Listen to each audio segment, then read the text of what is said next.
What is good in the neighborhood? It is me, David Radigan, owner of Fit Food Florida, operating engineer, and host of the podcast World Through My Eyes, part of the Reality Check Podcast Network. You can follow me on Twitter at DK Radigan. Also, when you're listening to my show, do me a favor, rate, review, and subscribe. Thanks very much. Hope you're listening.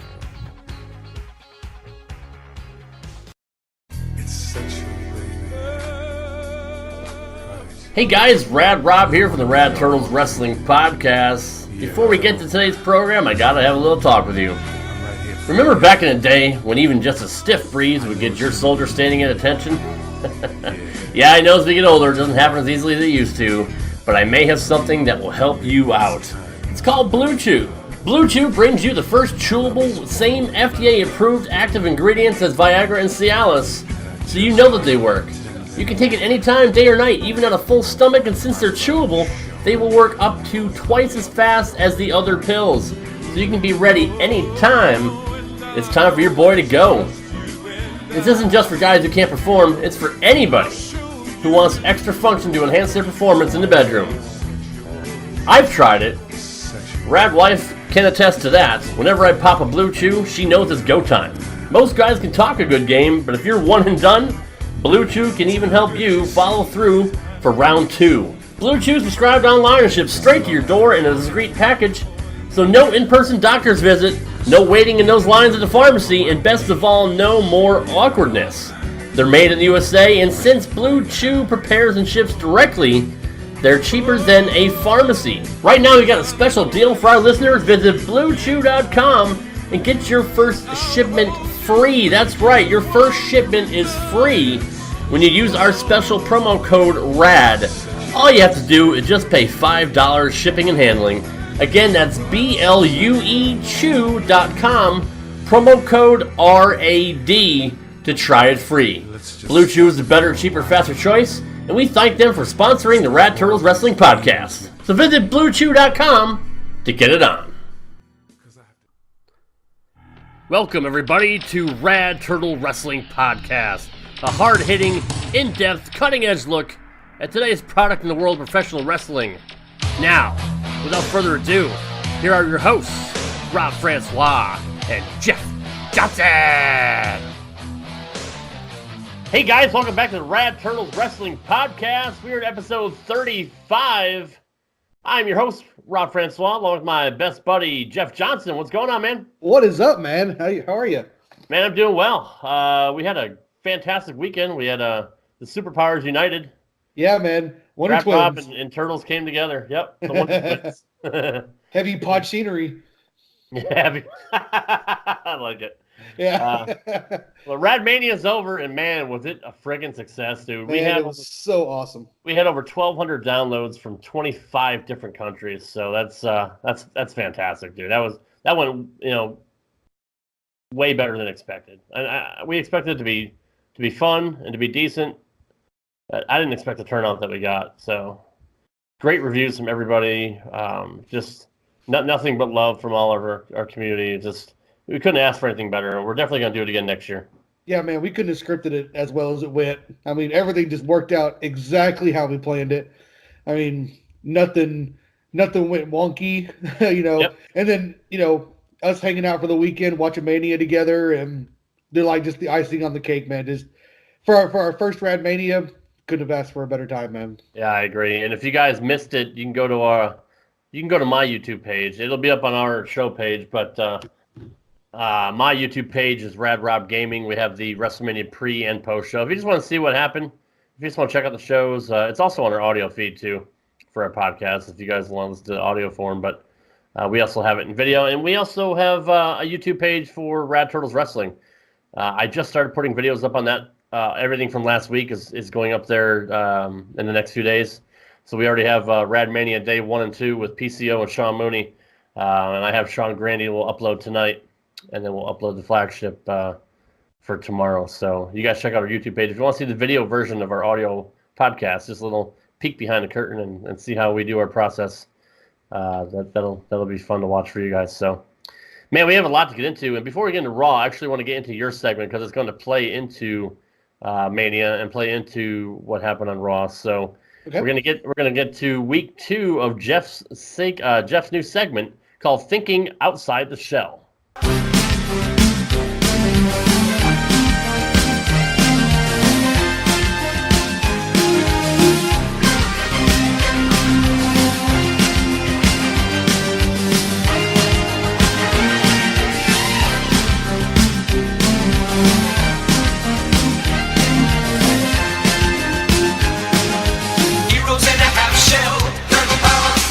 All right, guys, for the second edition of Thinking Outside the Shell, I decided I wanted to talk about the main event of WrestleMania this past weekend. If you guys, for you guys that listened to the post-game show we did, I was kind of hard on the match, and told you guys that I wasn't a big fan of it. I didn't like how some of the pacing was on it. I did go back and watch it, and I did enjoy it more the second time. I do go back on a couple of the things that I said. It was a very, very physical match. I thought all 3 ladies really busted their ass and put on a great show. It was definitely a worthy main event for WrestleMania. The one thing that still really bothers me though is the ending to the main event, with Becky countering the Piper's Pit into a crucifix pin. While that is a great spot, I don't feel like it is a spot that is made for the main event for WrestleMania. And it's kind of like a finish you would see on SmackDown or on Raw or something like that. So for that, I wasn't a big fan of it. And then also, as everybody knows, Ronda's shoulders came off the mat right during the 3 count. And that's caused a lot of controversy between, the smart fans and the quote-unquote marks or whatever, thinking, was that the original plan? Did Ronda go into business for herself? Was it a complete screw-up? What was it? Well, either way, I kind of like it now the more that I think about it. Ronda has said that she's going to be leaving after this, and which I really think she's going to. And she's going to be taking some time to start a family, do her own thing, which is great. And, any superstar has the right to do that. So I'm very happy for her, more power to her. Well, a lot of people kind of fail to realize with this is that it completely leaves off a continuation. Where when Ronda does decide to come back, whether it be like after the Royal Rumble next year or around WrestleMania time, if she won't even want to come back then, it completely leaves the storyline open where if Becky's still the champion going into Mania next year, Ronda can show back up and be like, hey, remember a year ago? You didn't actually beat me. My shoulders were off the mat. And then we can finally get that one-on-one Becky Lynch, Ronda Rousey with a returning Ronda Rousey that everybody was kind of wanting this year before Charlotte Flair was thrown in.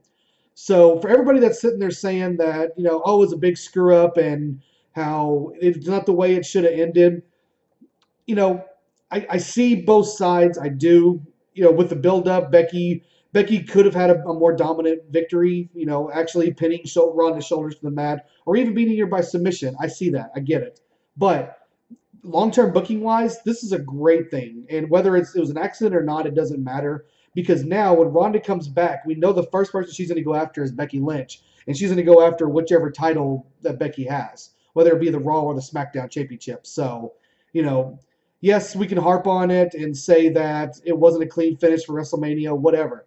But in the long run, this is actually pretty cool. And I think when Ronda comes back, it's going to be a huge deal. And it's going to be maybe even, I don't know if I'd say the main event of WrestleMania next year, but it's definitely going to be up there on the upper card. So don't harp on it too much, guys. Kind of sit back and enjoy it, and it'll be good. Trust me.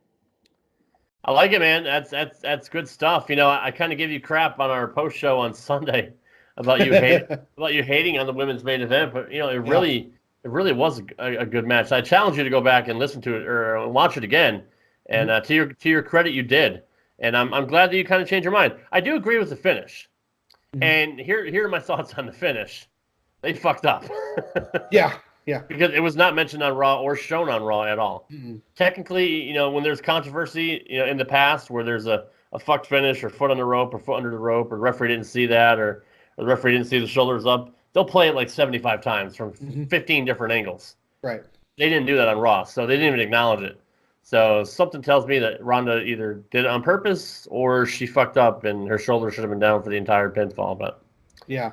Yeah, there was I'm hearing, man, there's so many different directions from so many rumors. Yeah. And, my opinion is that it happened. And the ref knew what the finish was. He knew Yep. that was it. And And like Jimmy said, made the 3 count. you count to 3. That's what you Mhm. do. Like the finish, you're gonna count to 3. You don't stop counting. So Right. and then So- Ronda kind of played it off when she looked back after the pinfall, like what the fuck. Mhm. So I'm just wondering, did she go into business for herself and do it on purpose, My opinion, I don't think she did. or did It's she fuck possible- up? Or it's possible. did she fuck up and try to play it off? Like I think she I don't know. I think she played it off. yeah, I think maybe she realized it happened right. and knew it, like, just quick thinking. She knows she's a heel, Mhm. so she just started talking. Started mentioning it. So if that's the truth, man, kudos to her. Like, that's Yeah. a veteran move. Yeah. So, like, mad respect to her. This is one of those things we'll probably never know Right. exactly what was supposed to happen. The latest I've read is that was supposed to be the finish. That is shit. Becky's supposed to counter the move and then roll her up for the 3 count, and that was supposed to be it. So So yeah, and the fact that they didn't acknowledge it on Raw, like Exactly. there's controversy surrounding it. They're just trying to sweep it under the rug, like nobody fucking noticed it. So right, yeah, exactly. So I think it was just a fuck up that happened, and they went with it, and now they're just kind of like, okay, let's get past it and let's get into the next thing. So now, do you see? I mean, they probably won't do it 2 years in a row, but do you see another women's main event in the future for I mean, WrestleMania? at this point, it's really hard to say. I mean, Yeah. if somebody catches fire again, yeah. I mean, I don't see why not. If somehow Becky gets her fire back under her, which, we talked about how she's cooled off, but her reactions this past week were incredible. Like, people Yep. are really behind her. Yep, If I she agree. can maintain this and keep the shapeship for a year, dude, that rematch of Rousey at Mania next year would be absolutely huge. Yeah. So, it's possible. I mean, if we rewind this and do it again, but have the one-on-one match, dude, people are going to be all over it. It could easily main event next year. Yeah, I agree. I guess we'll see what happens and see who's even around when it comes to next year. So Right. you, for sure. you never know. You never know what's going to happen. All right, man. Great segment. I really love that, and we'll Thank talk you. more about it during Raw. But yeah, let's. We got a lot to talk about. It's the Raw after Mania, so let's get into it. Here's what we thought about this week's Monday Night Raw.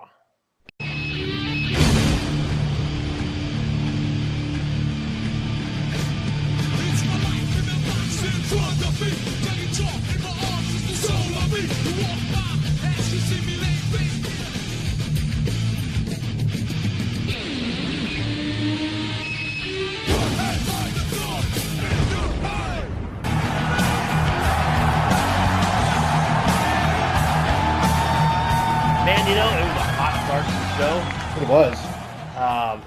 I loved the way they started the show, and you could tell like Cole's voice was going out Sunday night, and it looked like it hadn't gotten much better on Monday. So He was feeling it. Yeah, man. he was hurting for sure. Yeah. But yeah, I like the fact that I love Seth's promo. I love the fact that he came out and said, we did it. And for all you assholes that don't like Seth Rollins, and you know who you are, Seth Rollins is freaking over like Rover, man. That crowd was hot for him, and every crowd is hot for Seth Rollins. Mhm. He's completely 100% over. He's way over. And he always puts on great matches. I don't understand the hate for Seth Rollins, but right now, man, he's one of the hottest things going in WWE today. So Yeah. I don't get it. I don't get either. He's so good. I mean, he's flawless in the ring. Yeah. The only thing that's everyone against him is some people thought he was dangerous. Whenever when he accidentally injured Finn, accidentally injured Sting. But Yeah, but, I mean, but that was yeah. years ago, and that didn't last very long. So Accidents happen, and him and Yeah. Sting have been together since then, and Sting doesn't hold him responsible for what's going on. no, That was meant to happen. It could have happened on a body slam or anything. It just happened to be that particular bump, but that had Yeah. built up in Sting for years, that spinal stenosis and all that stuff. So And- yeah, he and when you're- didn't and when- blame Seth. right. And when you're wrestling a 54-year-old man, I mean, Mhm. it could happen. Yeah. So. Exactly. So. I was going to ask you this when I was there this weekend, and I never got to it. But I was curious who was going to open this show, because Yeah. there was one of 3 people. It was either going to be Seth, Becky, or Baron Corbin. I think I was going to ask you who you would have booked to open this show, because whoever opens it's going to get the big reaction. Who's going to get the memorable first moment after WrestleMania. So I was curious what direction you would have went. I think, to be quite honest, if Baron would open the show, he may have gotten a really shittier reaction than kind of what he got. Like he got a bunch of boos when he did come out later on, but you're right. If they would have played it, and I even mentioned it on the post show, if he would have came out like Roman Reigns did after he beat Undertaker at WrestleMania, Yep, you did mention that. Yep. Just sat there and let the crowd fucking boo at him, and not say a word, and then just like kind of smile and drop the mic and leave or whatever. Like people would have been fucking pissed. Like, yeah. And that's the perfect way they could have opened. I'm glad you asked me that question because that's fantastic. Yeah, I was immediately going to say Seth was the right way to do it, but now that I had a second to think about it, Baron would have been fantastic. Becky's going to get her cheers and all. People are behind her. They weren't worried about starting a show with her. I guess they felt that starting a show with the Universal title was more important. Right, and it was because it hasn't been prominently on Raw in a long time. Right. So yeah. But man, now that I think about it, Baron would have been the ultimate way to open that show. That crowd they'd have destroyed him, dude. Yeah. And he would have loved it. He'd have ate up every bit of it too. You guys, you listen to the show, Vince, or whoever, Triple H, whoever's listening to the show, man. You get on the freaking ball, man. We know what we're talking about. Rad Turtles knows their shit. That's right. but the opening with Rollins was good, man, and he was on fire. No pun intended. So yeah. It was. They couldn't have gone wrong either way. I don't think. And the crowd loved it. He's like, I didn't do it, man. He's like, we did it. We all did it, and everyone was like, yeah, fuck yeah. So I mean, it was a great promo. He kind of spoke from the heart. Yeah. And then he got interrupted by Kofi, and I'm like, oh shit, what's going on? Yeah, didn't see that coming. Neither did the crowd. The crowd was like, oh, what? Right. Even the announcement like, here. It's not Tuesday. What's the New Day doing here? Yeah. I think Seth said that to them as well. He's like, he may have. Yeah. It's not Tuesday. Yeah. So Kofi congratulated Seth, and isn't it funny how we just found out that Seth and Becky were dating like before, like when we were watching the Hall of Fame, like we saw like an article on it or whatever. Uh-huh. And all of a sudden, both of them are champions now. They're both the big dogs on Raw now. Isn't that kind of funny, like how that happened? That's right. It's a little coincidental, I guess. Power couple, man. Right. But anyway, Kofi had challenged Seth to a match and said, the women, had a winner take all. I think we should too. And the crowd went ape shit. The crowd loved that idea. And Seth's like, fuck yeah, man, let's do it. Yeah, this is when I texted you and I was like, holy shit, dude. Yeah, I was like, hold on, I'm not watching it. I know. Yeah, which I wasn't going to tell you, but I was like, just wait. And then I started seeing like people online say, this match isn't going to happen. Or they're like, it'll happen. Yeah. There's not going to be a clean winner, though. And I started thinking, I'm like, yeah, they're right. There's not going to be a clean winner. It makes you start thinking, like, are they going to unify all the titles? I still don't think they're going to unify the women's titles. I think they're going to be separate.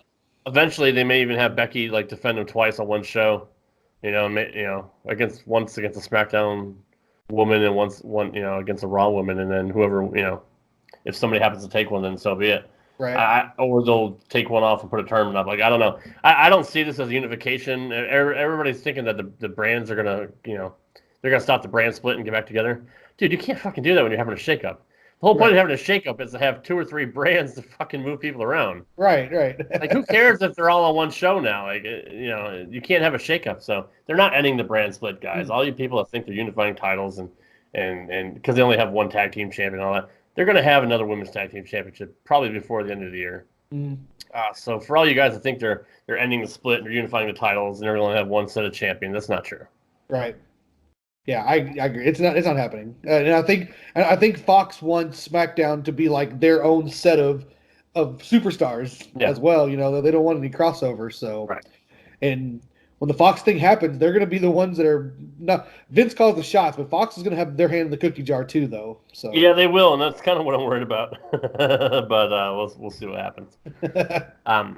So yeah, this segment wasn't bad. It was what it was. It got me excited. It got me thinking about it. Like, what are they gonna do? Mm-hmm. So I thought it was a perfect way to start the show. Yeah, it was super hot, man. Yeah. So after that, we got a match for the Raw Tag Team titles, a rematch from WrestleMania. The new Raw Tag Team champions, the Major Brothers, although they're not calling them that, but they should.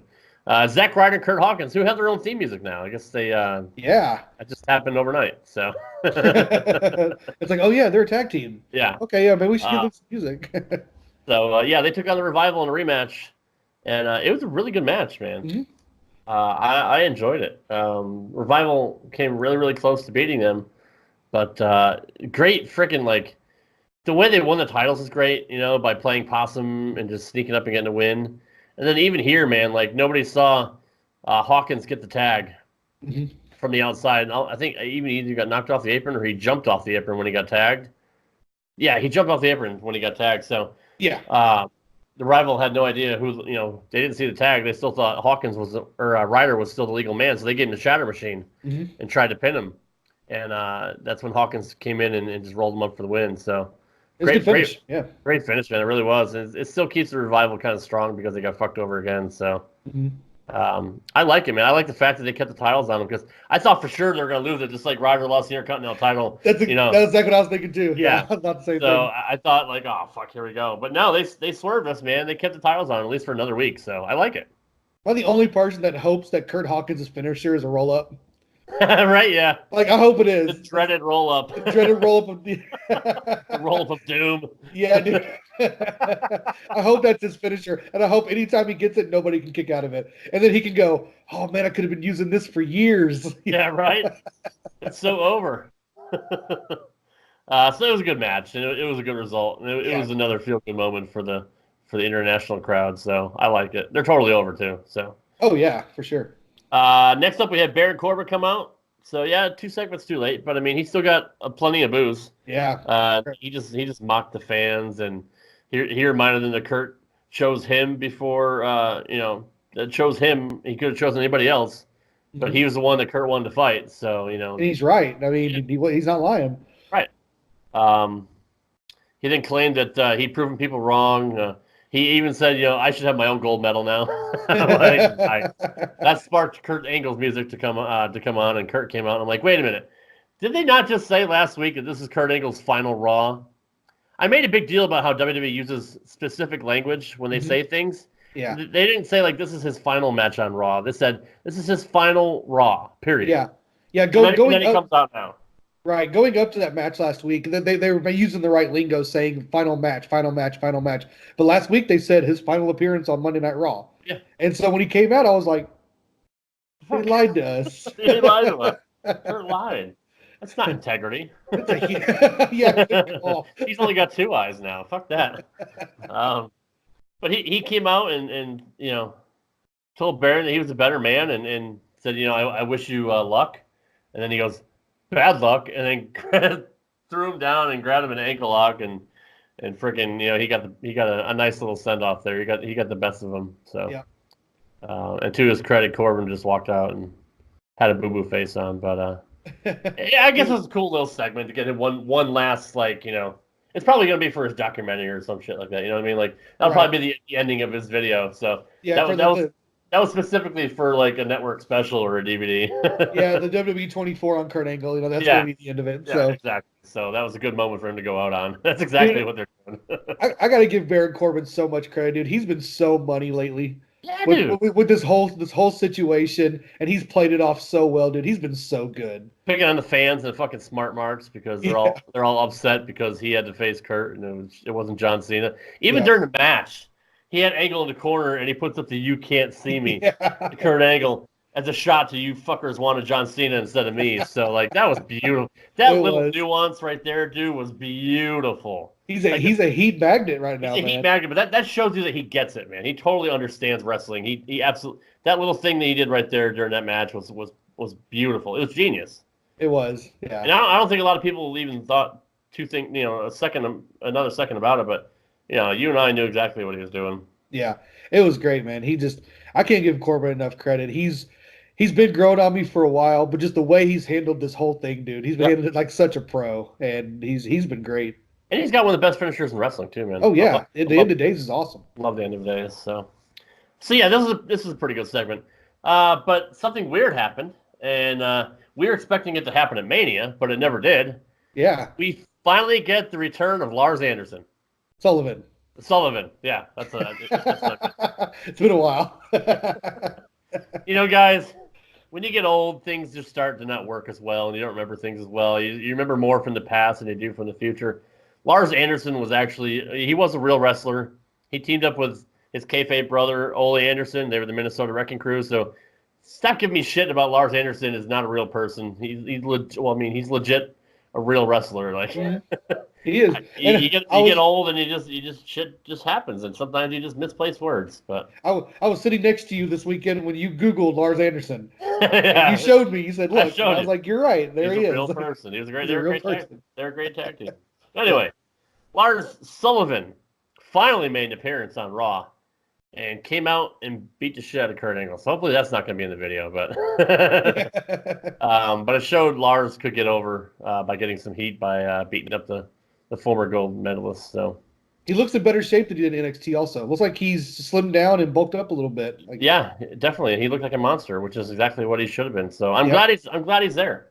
Me too. It was good to see him. I don't know where they're going to go with him now, but hopefully he's got his head on straight and everything's good and he's good to go because, man, they can make money with him for sure.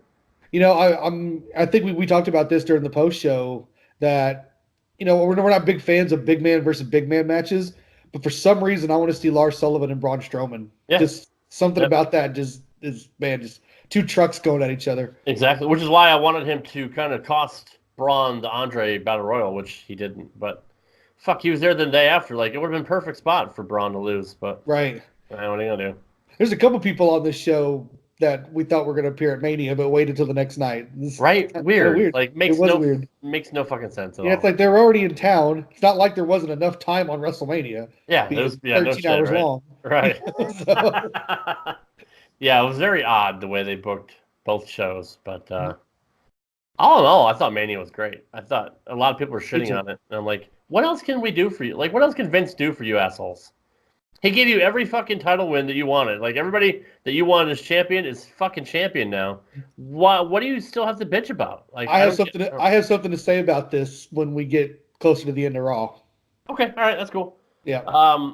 Yeah, all right, that's fine. So Lars Sullivan, man, he's gonna be a beast, and they're gonna book him the right way. He's gonna be like the new kind of Braun, like when Braun first came in, just run over everybody. He'll probably have a fuck ton of jobber matches for the next like 3-4 months, and then he'll finally fight somebody big, hopefully. So Yeah, he'll fight 3 people at once and give them all the freak accident at the same time. It's a prototypical, Vince McMahon giant booking, except for the actual giant. They booked him like shit. Yeah, his Big Show would turn twice a show. So. Yeah, Big Show got fucking pinned by Stone Cold. Like, yeah, that's pretty bad.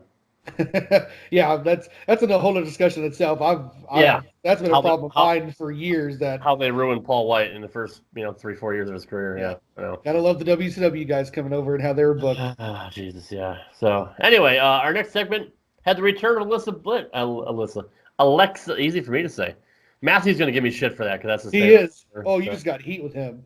I can't remember. Usually, I can't remember his name, so at least I remembered his name this time. Alexa Bliss made her return to Monday Night Raw in the ring and took on Bayley. Fuck yeah, man! I want to see more of this. Like, yeah, they're awesome together. It was quick, but man, Alexa didn't miss a beat. No, she didn't. It was awesome. She really didn't, and they have really, really good chemistry together. So I'm glad it wasn't Sasha, and they used Bayley instead.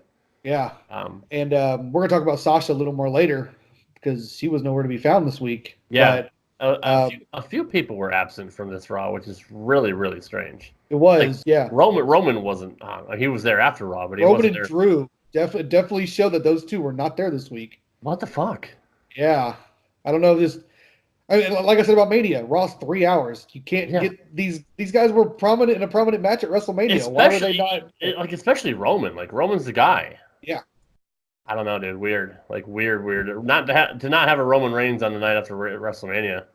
It's just strange. But he was there and he came out after the fact. But yeah, we'll get into that later too because we're gonna play a promo to end the show, or to end the Raw show. But yeah, Alexa got the win, man. It was a quick match, as you said, but effective, and it proved that Alexa can still go. It proves she's healthy. It's great just to see her in the ring again. When she came out in her gear, I was like, oh shit, she's wrestling. Yeah. Okay. Yeah. Awesome. Like that was. Yep. I was excited too. But then that kind of raised another question: how long has she been healthy? And I said, she's been doing house shows, and she was in an interview recently and said, "I'm just going to do whatever WWE tells me to do." She's been wrestling some house shows. Apparently, they've had nothing for her creatively in the ring on Raw with all the Charlotte and Becky and all that bullshit going on. She's too good to get lost in that shuffle between Becky and Charlotte and Ronda. So I can see why they didn't want to use her in the ring during that, unless they put her in like the tag team with somebody and do that. But I don't think they want to do that either. Yeah, she's gonna have a prominent role moving forward. I guarantee it. Like now that this is all kind of sorted out, and I think Ronda's gone for the foreseeable future. I think Alexa's gonna take that next role up and maybe be the next one to take on Becky in the next couple of months. yeah, I see that too. And thinking about it now, yeah, they could have had Alexa be in some small match at Mania, I guess. But she's too good for that. Yeah, her being the host was actually a bigger role, and she got more time on TV during it. So, and her segment with Hogan was really cool. Yeah, it was really cool. Trust me, they love her. I promise you. Oh yeah, she's going to be the women's champion before the year's over. I guarantee it. Yeah, I agree with that too. She is that good. So, speaking of which, the man was up next. The new Raw and SmackDown Women's Champion Becky Lynch. Becky 2 title. Yeah, I like that. To his credit, God, what the fuck is his name? Conor McGregor actually tweeted about congratulations to Becky and all that, and said that he's also a 2-time champ or like a 2 title or some shit like that. Like he kind of tweeted the same thing, and a whole bunch of fans took him down like, you never wrestled or you never fought 145 pounds or some shit like that, and you ducked all these people, and I don't know, like he's got a weird following. Like most of the people that follow him just give him shit. Yeah. I don't know, because he's polarizing. I don't know if he's like the John Cena of fighting, but like some people like him, but there are a lot of people hate him too. And, I would consider him more of like the Brock Lesnar of the UFC. Like the WWE Brock Lesnar of the UFC, right, if that makes right, sense. Yeah. Right, yeah. No, I know what you mean. Yeah, he's very polarizing, and we also thought we were going to see him on Mania, and he didn't show up. But he's been tweeting a lot about WWE lately, so very weird. Like it's got to be something. There's got to be something behind that. It makes me wonder if he's just trolling the wrestling fans. I was gonna say, yeah, he may just be trolling wrestling fans too, because the rumors are out there. But yeah, I don't know. I mean, he's been tweeting a lot about wrestling and WrestleMania. So yeah, his tweet game's been pretty up and down lately. He's been in the news for his Twitter remarks for certain things. Yeah, we don't have to get into that, but yeah, you're right. He's a weird dude, man. He's a different cat for sure. I don't know if he's just legit nuts or if he just works everybody, like Brian Pillman. I think he's legit nuts, man. Like, I mean, he might be. I just didn't know if he's pulling like a throwback, loose cannon Brian Pillman bullshit, but I don't know. Who knows? I guess he's the only one that knows, Yeah, maybe he don't even know. Maybe he doesn't. Maybe he's so absent-minded he don't even know. Maybe he is. Maybe he got fucked in the head too much.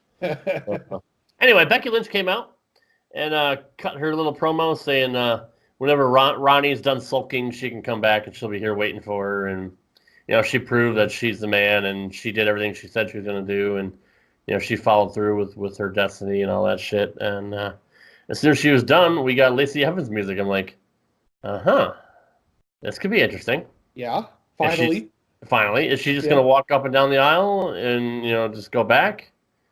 Nope. She got right in Becky's face and slapped the taste out of her mouth. I was like, Becky totally no-sold her finisher. Yeah. that big right hand. She hit her with that big right hand, yeah. Yeah. Yeah, and she kind of just like turned and kind of wiped her face and kind of just fucking went at her. They just fought back and forth up and down the ramp for about 3-4 minutes, and it was effective. It was good pull apart. Finally we see some physicality from Lacey Evans, because we hadn't seen it since the Rumble. So yep. And I don't know how you feel about it, but I mean, I liked it. I liked it. I know some people are like, oh, why is Lacey Evans the first one to face the man after she main evented WrestleMania? Mm-hmm. Hey, guys, you're gonna get a lot of Lacey Evans. Trust me, they are very, very high on her. Yeah. And so get used to her. She's gonna be around. We're gonna be seeing a lot of her. She's been building heat by just coming out to the ring every week and going back and not doing anything. It's the perfect way to, people are like, all right, what the come on, like, bitch, do something. You know what I mean? Right. And you know what? And as much negativity as people have said about it, it's getting her heat. Yeah. Each time she comes out, there's Lacey. There's Lacey. Well, she's on TV. You know who she is. Yep. And now she's getting physical. She already has the heat because of the walk down segments. Right. But now she decked Becky Lynch. So yeah, it was effective. I thought it was a very effective segment. Yeah, I thought so too. And we also got a little bit more of the same thing on SmackDown. We'll get into that once we talk about SmackDown. But our next segment was Ricochet and Aleister Black taking on Bobby Roode and Chad Gable. It sucks for Ricochet and Aleister that they lost all 3 title matches last week. But they were in 3 fucking title matches last week. Like Right. That says a lot for them. They're the only team to ever have a Raw tag team title match, a SmackDown tag team title match, and an NXT tag team championship match in the same week. Granted, there weren't always those 3 titles, but still, they're the first team that ever had that honor. So kudos to them for getting that kind of exposure. Yep, and they got pinned in 2 of the 3 matches, but I don't think it hurt them. Mm-hmm. I mean, have you ever heard of another team lose 3 title matches in 1 week and not getting hurt from it? Nope. No, they're still Ricochet and Aleister Black. Yeah, so because they're awesome. still over, man. They're still fantastic. Now I thought maybe they'll get split up with the shakeup. I thought it was going to happen a little bit earlier. I didn't expect them to be teaming up again on Raw, but it was a good match for what it was. I mean, I enjoyed it. Yeah, our one of our former guests, Mr. Jimmy Corderas, kind of made a comment to me when I tweeted about this during the show on Monday. He made a comment. I forgot exactly what he said, but I replied to it, and I said, or I think he mentioned something about them tagging again and why they needed to, and I commented and said, well, maybe this would be the best opportunity to turn Aleister Black, because that's the only reason I would think they would do this match. Yeah. And he came back and made a comment that said, turn. Is that all anybody cares about anymore are turns? And which he makes a good point. That's all that's what a lot of people talk about. But I explained to him, I was like, well, I don't really see another reason for them to team after losing 3 matches last week. Then, and then you could do this, get some heat on Aleister, and then get sympathy on Ricochet, and then split them up in the shakeup. And then you kind of have something added to both of them going their separate ways in a singles career. That's kind of what I was getting at. But I do see his point too, where everybody wants a turn every single segment nowadays. Right. Look at you trolling, Jimmy. Yeah, he fired back though, and mad respect. Yeah. So. Jimmy's awesome. I love him. Yeah, he is. He had to fend off a lot of assholes for WrestleMania weekends. So. Oh man, Raw too. I was watching him during Raw. Just every single person, man, he was just giving him crap about something. I was like, yeah, and he loves it too. He does. He relishes that shit. Dude. That's his favorite thing. That's why he's on Twitter. It's just to fuck with people and troll people. So, but he always has a lot of good insight too, and he always gives people shit for not knowing the inner workings of the business. Like, I was there for 25, 30 years, whatever. You guys are just, freaking wrestling. The fuck is the word I'm looking for? Like couch quarterbacks, just armchair quarterback kind of. Armchair quarterback, just you don't even know what it takes to make up a match and what goes into it. So, pipe down. Pipe down, Marks. Right, exactly. But Ricochet used the code breaker for the win. Yeah. I like it. I do too. Is that sticking it to Jericho a little bit, or like I've never seen him really use it before? He may have used it like Friday night, but I think I've seen him use it like once, and it was for a near fall. Right. Never actually used as a finisher though. And he got it for the pin, so I don't know if that was a little jab to Jericho or not, but anyway, dude, the jabs at the Hall of Fame, holy shit! We're not really gonna talk about the Hall of Fame in depth, but Triple H had some words for AEW. They did this whole skit where Vince put the rules up, and they had put a piece of paper backstage and said, rule number 1, don't mention Vince McMahon. So then, of course, DX turns out their own little thing, like, Vince McMahon said we can't talk about Vince McMahon? He's like, yes, Vince McMahon said we can't talk about Vince McMahon. And then Road Dogg's like, really? We can't talk about Vince? He's like, no, you can't talk about Vince. They all went back and forth about it. Eventually, Billy Gunn was like, well, he can't fucking fire, he can't fire me because I don't work here. But Triple H says, nah, he'll just buy that pissant company and fire you anyway. So, nice. And then Shawn Michaels thanked him for coming and being all in. Yeah. That was great, man. That's such good stuff. That was a great segment for them. It was one of my favorite Hall of Fame speeches ever. For sure. They're total pros, man. They really are. Yeah. There's so much they can get into. Like, we should do a whole show just on that. We could. Yeah. And then, another, one other big thing happened at the Hall of Fame, which we won't get into too much detail about. But, interesting night, man. Yeah, it really was, sure. But anyway, moving on. We had... us getting sidetracked. What do you know? Yeah, exactly. Elias did a backstage interview saying that he claimed that John Cena ruined the greatest performance of his life, but thankfully he's been given plenty of time to perform his rock album again tonight. he promises that he'll show no mercy to anyone that interrupts him. So I'm like, all right, I wonder who's gonna interrupt him. Yeah. And the fact that we got John interrupting at WrestleMania, coming back as the Doctor of Thugonomics, dude, that was fantastic. It was excellent. It was my favorite segment of the night. That was so good, man. John was completely on point too. It was good. It was good to see that again. It was a nice little throwback, and Right. And I hope it was just a one-off, which I think it is. Just a cool little throwback. Yeah. No pun intended. you can't do that every week. It'll get oversaturated. Oh yeah. But yeah, no, I love it. It was the perfect time to do it because nobody was expecting it. Right. So that was the only WrestleMania shocker that we got, honestly. It really was. It really was. Dean Ambrose is up next, taking part in his last WWE match as he took on Bobby Lashley. And hold on, before that, we got to mention. Yeah, I was gonna say maybe we should mention what happened right before this. Mention the weird vignette that we saw. Yeah. All right, so it's a dark room. Like we come back from commercial, it's a dark room. There's like a Chinese box in the like your typical shipping box, that has Chinese like logos on it and the weight and all that. Like your typical shipping box that you get stuff in from Amazon or eBay or wherever else. Yeah. So I thought it was an Amazon promo at first, but yeah, right, exactly. And then it kind of zooms in on the box, and all of a sudden the box opens, and this puppet comes out. a buzzard puppet. A buzzard puppet. So obviously we know what that means, but it just reminded me of like the gobbledygooker from like back in 89 or 1990, like when they had this big giant egg and fucking like this guy dressed up in a goddamn like turkey costume came out or whatever. Like, Yeah. I don't know. It looks so fake. I'm like, okay, so obviously it's going to be Bray. And, like the bird started laughing and they kind of coughed a little bit. I'm like, is Bray going to be like a parody of himself now? Like, is that what they're going to be doing with this character? Like, that's kind of the vibe I got from kind it. of how it feels, right? Like, Yeah. I'm like, it's cool because I like seeing vignettes. I like seeing, that's old school stuff. I like seeing build-ups to things through videos, like the Jericho stuff and all that. But to have this like fake-looking buzzard come out there, like that's the best they could do. I mean, I don't know. It was what it was. Like, at least we're getting Bray back, but I'm not sure what kind of Bray we're gonna get. I just hope he doesn't wear this buzzard puppet like Santino had the cobra. I hope Right? it's Yeah, not just like, put I the hope he puppet doesn't on have his the hand. buzzard. Yeah. I don't know. Yeah. I don't know, man. I mean, I guess we'll see what happens next week. But a lot of people were talking about it and making fun of it. And there's a lot of memes out there too. So Yeah, I was seeing stuff that said like, "Oh man, the gobbledygooker really let himself go." yeah, right. So good. But yeah, so after that we had Bobby Lashley taking on Dean Ambrose, and it really wasn't a match. Like I don't even think the match ever started. They were just fighting outside the ring. Yeah. All the way up to the ramp, and Bobby ended up putting Dean through the announce table. I'm like, that's gonna be your last moment of Dean on WWE TV is him getting his ass kicked by Bobby Lashley. All right, there's no way he's not like he's leaving, but I guarantee like he still has a contract and he's probably gonna take like 3 or 6 months off. Yeah.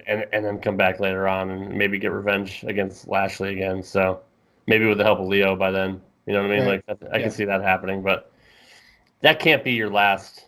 At least pin him if you're gonna have, you know what I mean? Have pin him and have, at least they had a send off at the end of Raw, which is what we're gonna play here when we get there. But so I mean, at least for the live crowd, he had a proper send off. But for the people that weren't, that didn't see that and were, the lasting image they have of Dean Ambrose being put through a fucking announce table and having his wife standing there checking on him. Yeah. Not really a great look for one of your most popular superstars of all time. So it came off a little flat. It really did. Like I wasn't expecting like a big fanfare, like a Kurt Angle send off or something. Right.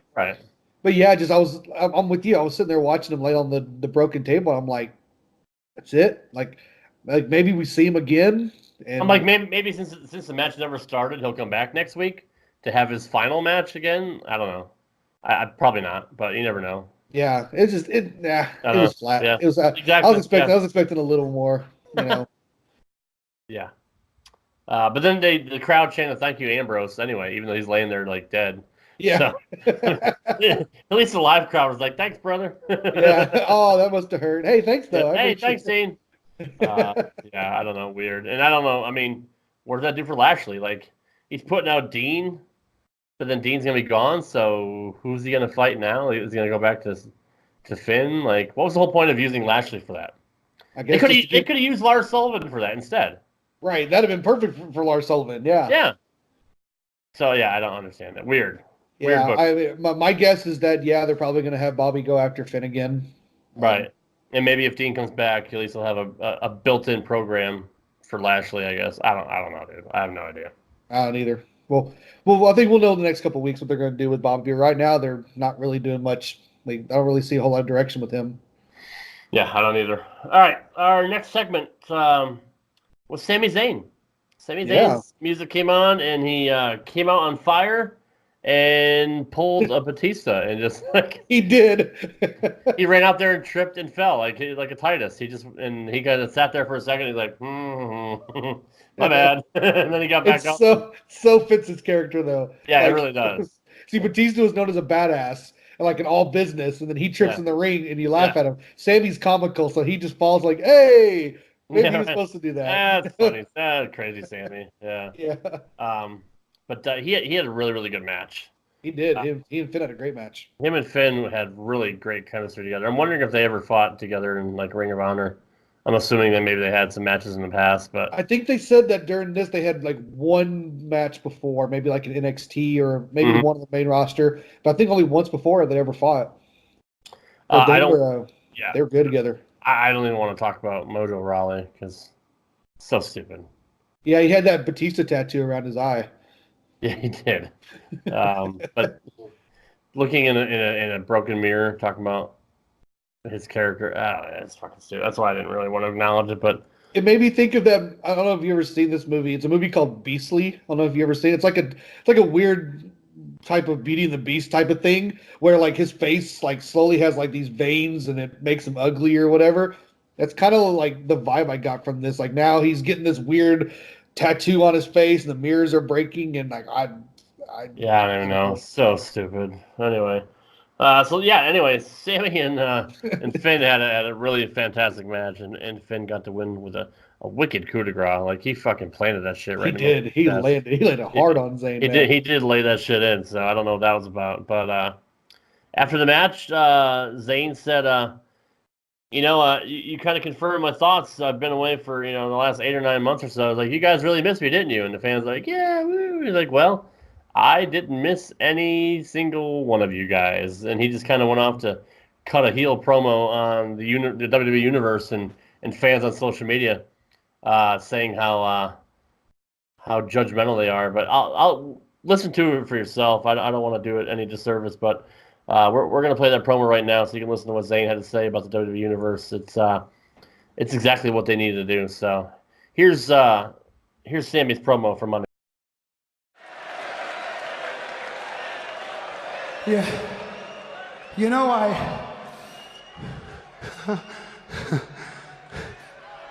I really thought coming out here tonight would cure what ails me.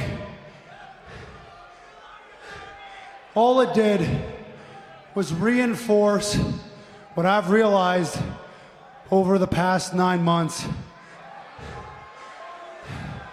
It genuinely seems like you miss me. I can honestly say, from the bottom of my heart, I honestly did not miss any of this or any one of you.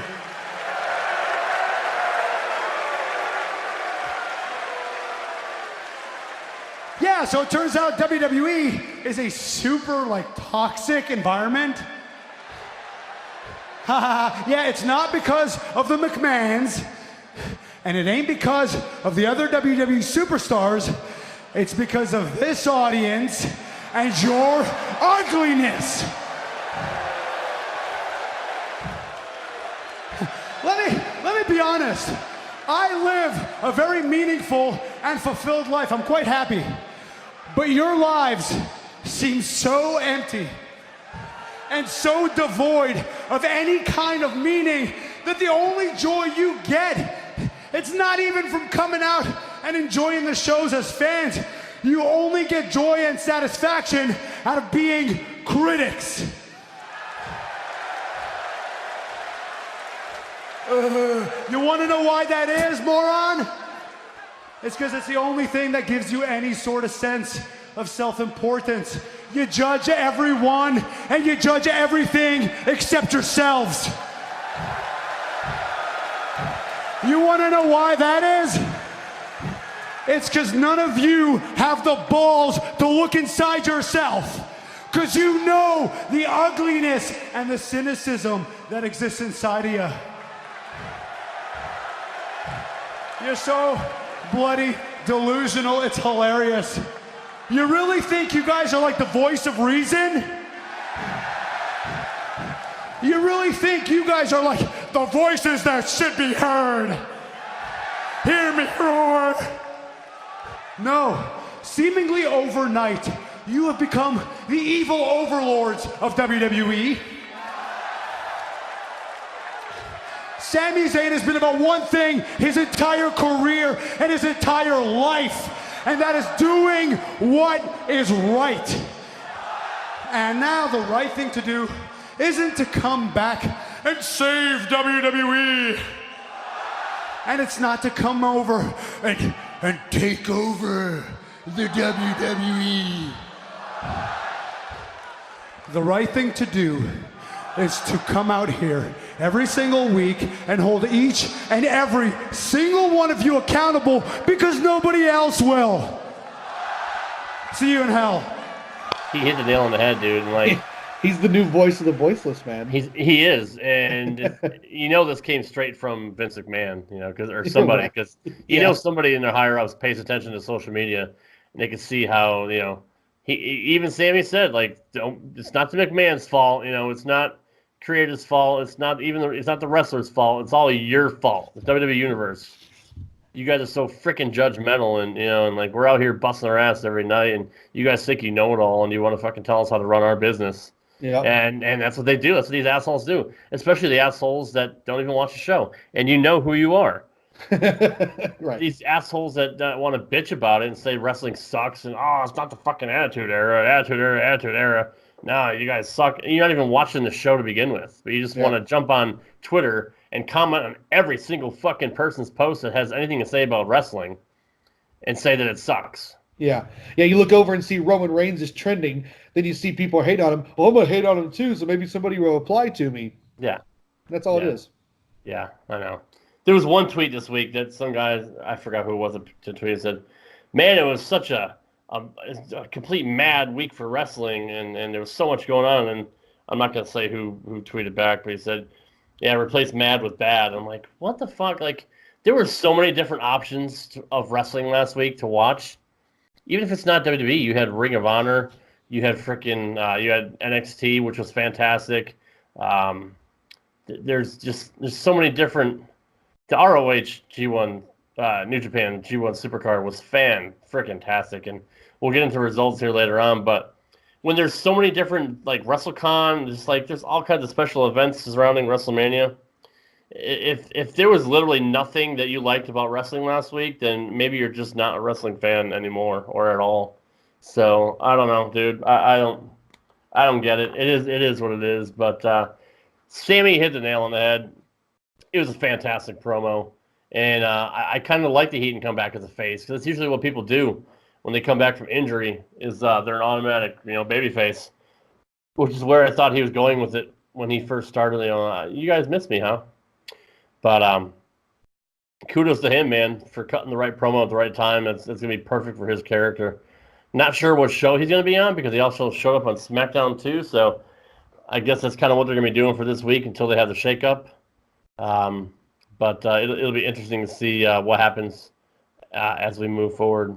Yeah, man. Sami just went out there and said what we think. We talk about this all the time, and the people that I consider the smart fans see it pretty much the same way Sami does. Yep.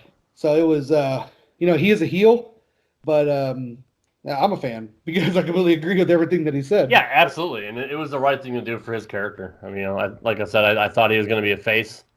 Usually when you come back from injury, you're turned into an instant baby face, but the fact that he's going to stay a heel, it's awesome, man.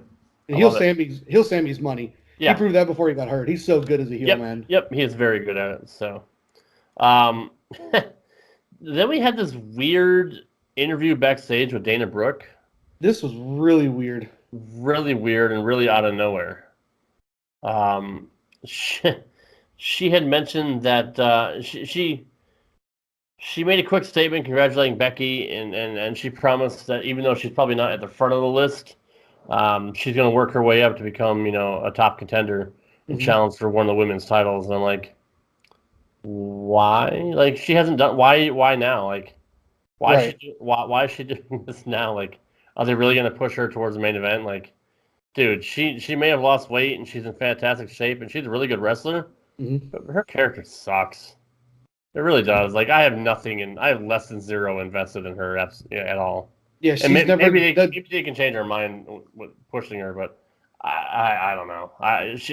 To me, she's not a main event player. She's not. I mean, she is a decent worker. I think, I don't think she's bad. She definitely needs some character direction, though, because pretty much she's a fitness model, and that can work halfway decent. And that's really, like, what her character is. Like, when she was in Primetime Players, when she was with Titus O'Neil, I kind of dug that. Like, it was a pretty good spot for her. I had no problem with that. But then she left that and hasn't really done much, and all of a sudden now she wants to be a top contender. Like, more power to her. I'm not knocking her as a person. Yeah. But her character, I don't know what it is. So why should I get behind it? Right. She's never really done anything for us not to like her. She's just kind of been there. She's been there, yeah. Yeah. I mean, if they want to give her some character development and push her, she's a new face. At least when it comes to being around that title picture, I guess. And it's not Nia Jax. So, right, yeah, exactly. Yeah, but I mean, it just came out of nowhere, so it just felt kind of weird to me. Mm-hmm. Like, why now? But I don't know. Who knows? Yeah, like they're like, of all these people they could interview for this to say that I'm going to move up and go for the title, why her? Like, I don't know. If she comes out the next couple of weeks and proves it, okay, cool. Yeah, I'm on board for it. Yeah, but exactly. But in this placement, it was really weird. Yeah, it was.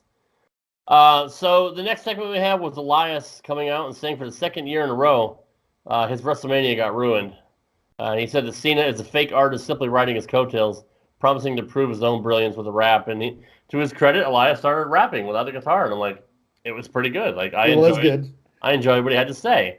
And I knew the second he said something like, if anybody messes with me, they're going to be a dead man. Yeah. Before the gong even hit, and I'm like, Undertaker, gong. I'm like, fucking, that's a perfect setup. The light bulb went off before the lights went out. Yeah, exactly.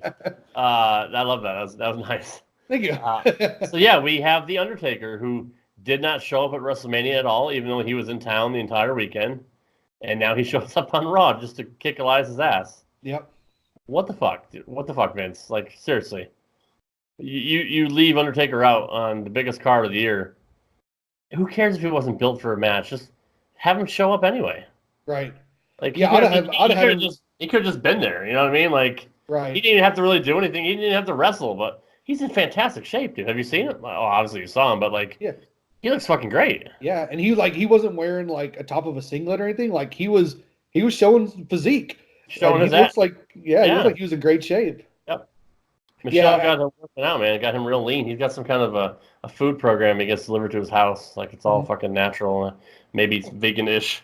But, yeah, I mean, he looks fucking fantastic. And she's a CrossFitter, so she's a workout nut. So I knew it would rub off eventually, but, man, that's good shit, dude. Yeah, man. Yeah, he looked awesome. But for him showing up on Raw, just like, okay, it was awesome, and the crowd loved it. I mean, don't get me wrong, like, it was a cool moment. Like, no matter what he does, dude, whenever he comes back, it's a fucking spectacle, and people are excited. Yeah, I feel bad for those fans that went to Mania, paid the money for the Mania ticket, expecting Taker to be be and then they had to work the next day or something, or fly home early on Monday, right? And couldn't go to Raw, but then Taker shows up. Yeah, that sucks. Yeah, man, that would be horrible. The way I would have booked it, just me personally, is I would have had, after John Cena did his thing at Mania, I would have, as Cena's walking up the ramp, I'd have had the gong go off and the lights go out, have Taker come out, and then kind of like look at Cena to kind of like remind everybody of the year before. Yep. While Elias is knocked out in the ring, and then have Taker go down and just get in the ring as Elias is getting up, choke slam him, do his thing, and then leave. I thought that would be a really cool segment. But this worked too. And I think the reason they did this is because I think Elias is going to be Taker's opponent at Saudi Arabia, I think you're right. Yeah, and we so- want it to be Finn and the Demon, but yeah, I'll but take Elias too if Elias can take care of him. yeah, and I think he can. I want to see Elias in the ring more. As much as I love these segments, his music segments, his concerts, they're so good. Yeah. The one knack that people have on him is him in the ring, which, I don't think he's horrible by any means, but Right. he doesn't wrestle a lot. And so, He doesn't. you're not going to get a lot better if you're not wrestling on TV.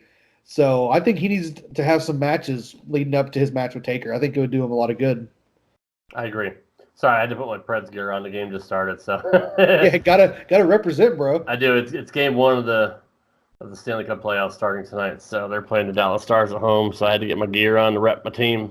But no, you're right, dude. And for not wrestling a lot, Elias is still good. Like, people don't give him any credit. He's a decent worker. He's not a superstar. Mm-mm. And he's not. I mean, he's not like a Seth Rollins kind of worker, but Yeah. what he does is pretty effective. So He I works don't much mind. better. He works much better as a heel. Oh yeah, His for sure. his in ring work is much better as a heel. So he's gonna be all right. And the matchup with Taker is interesting just because he's not him being Elias, pronouns pal. He's not known for being a big bumper, kind of Right. like the people Taker have faced recently. Yep. So we'll see how it goes. It's going to be more of a slow, methodical match, but maybe one that works more to Taker's pace. So, Yeah, but exactly. yeah, I do think that's the way they're going, though. It's going to be those two, and I think it'll be fun. And the build-up, Elias did talk trash about the Undertaker living in Saudi Arabia. That could be a lot of fun too. Yeah, good shit. Absolutely. Yeah, that's fantastic. So that moves on to our main event. We started the match with Kofi Kingston against Seth Rollins for both of the titles. Mhm. Big and Rich. That's literally, they have Big and Rich singing the national anthem. That's the best they can do for the first night. It's in Nashville, right? Yeah, it's a national. So it's the country music capital of the world. And you bring in. I mean, they were kind of country. I know. Yeah. They're like half country, which half I know rap. they are, but It was kind of a weird duo, but yeah. I mean, dude, Save a Horse, Ride a Cowboy was like one of the biggest songs ever. So I'm just saying. It was, but I don't know. But country music's not my forte, so I really don't have a dog fight, I me guess. neither. And nothing But- against Big and Rich. John Rich is a great fucking businessman. So I mean, you got to give him credit for that. And they actually have a restaurant in Nashville, so that's probably why. But By the way, shout out to the Nashville restaurants, man. yeah, right. Yeah. Yeah, dude. I became a Jeez, fan. man. Yep.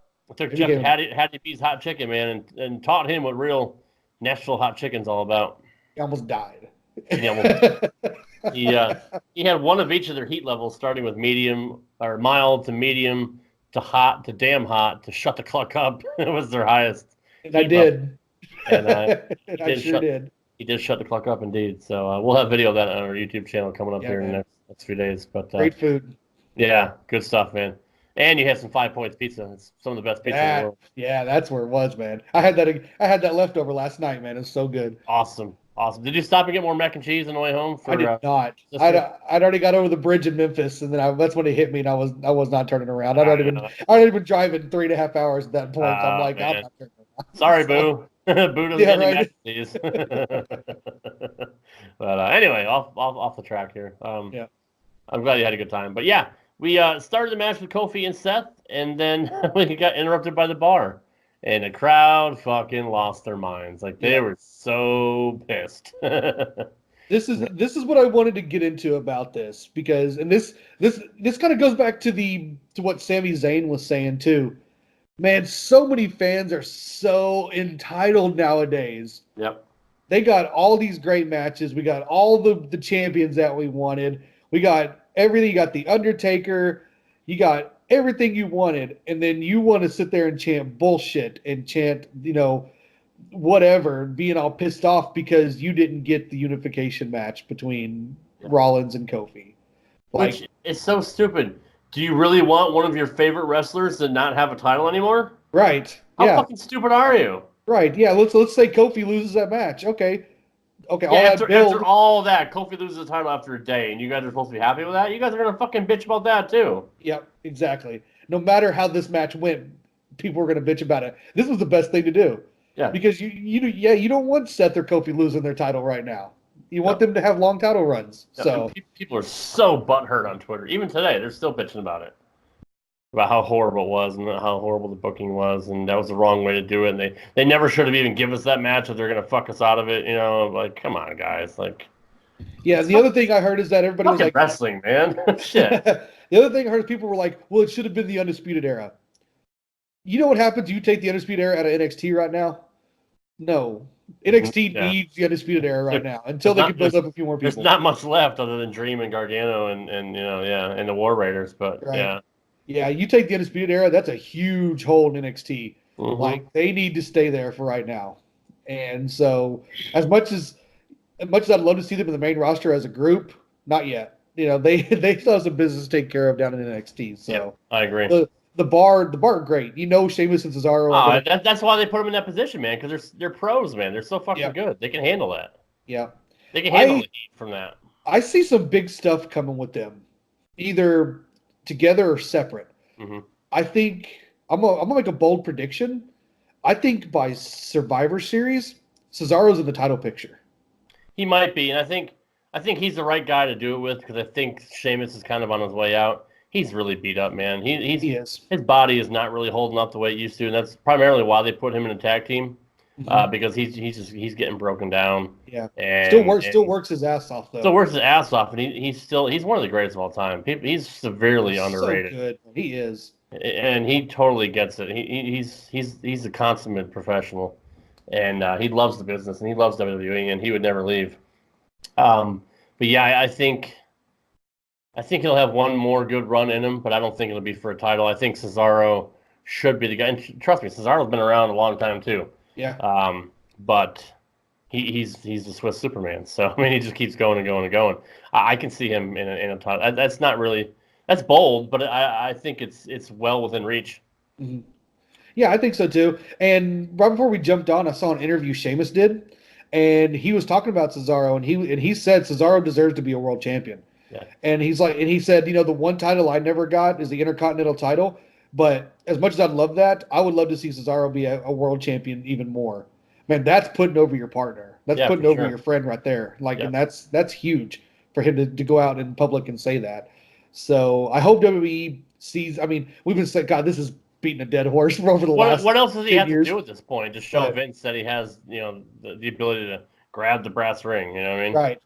And he can work with anybody. Yeah. No matter if you're 150 pounds or you're 450 pounds, he can work with you. He's gonna get a good match out of you. Yeah. He deserves it, man.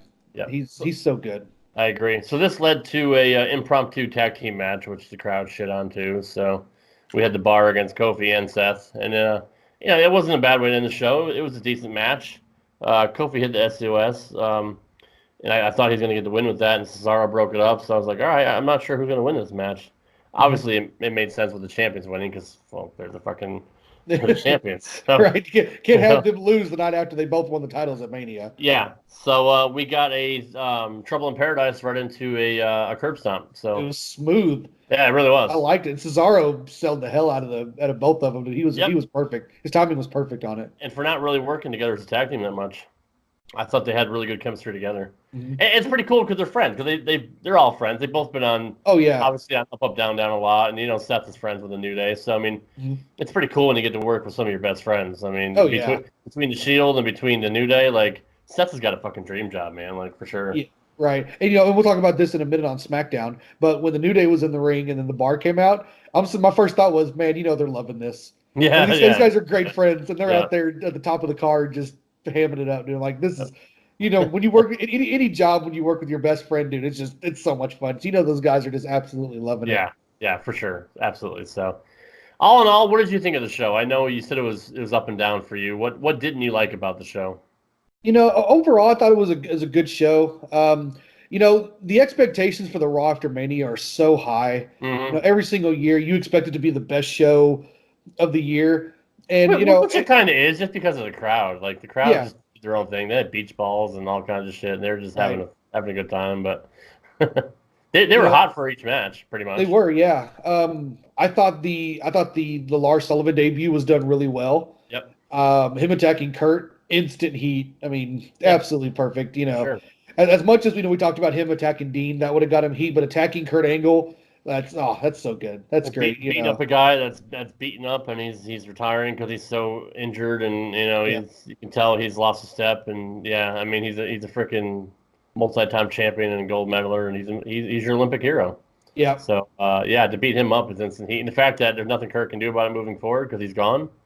Yeah, so there's no payoff of that. It's just instant heat. Yeah, just this is gonna kind of be what I said at the end of Mania, but the end of the show left kind of a sour taste in my mouth. But it wasn't because of the performers; it was because of the crowd. Right. The crowd that's the way they acted towards all four of those guys, just because they were pissed off that they didn't get the unification or the winner take all match.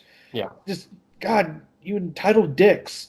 I mean, just be. You got Turtles mad. Turtles never gets mad. I know. He's the most happy-go-lucky guy I've ever met in my life. I am, dude, and just enjoy what you got for the entire weekend. Think of the big picture, and don't hijack a show because you didn't get one thing you didn't want. Good God knows you got everything you wanted WrestleMania night.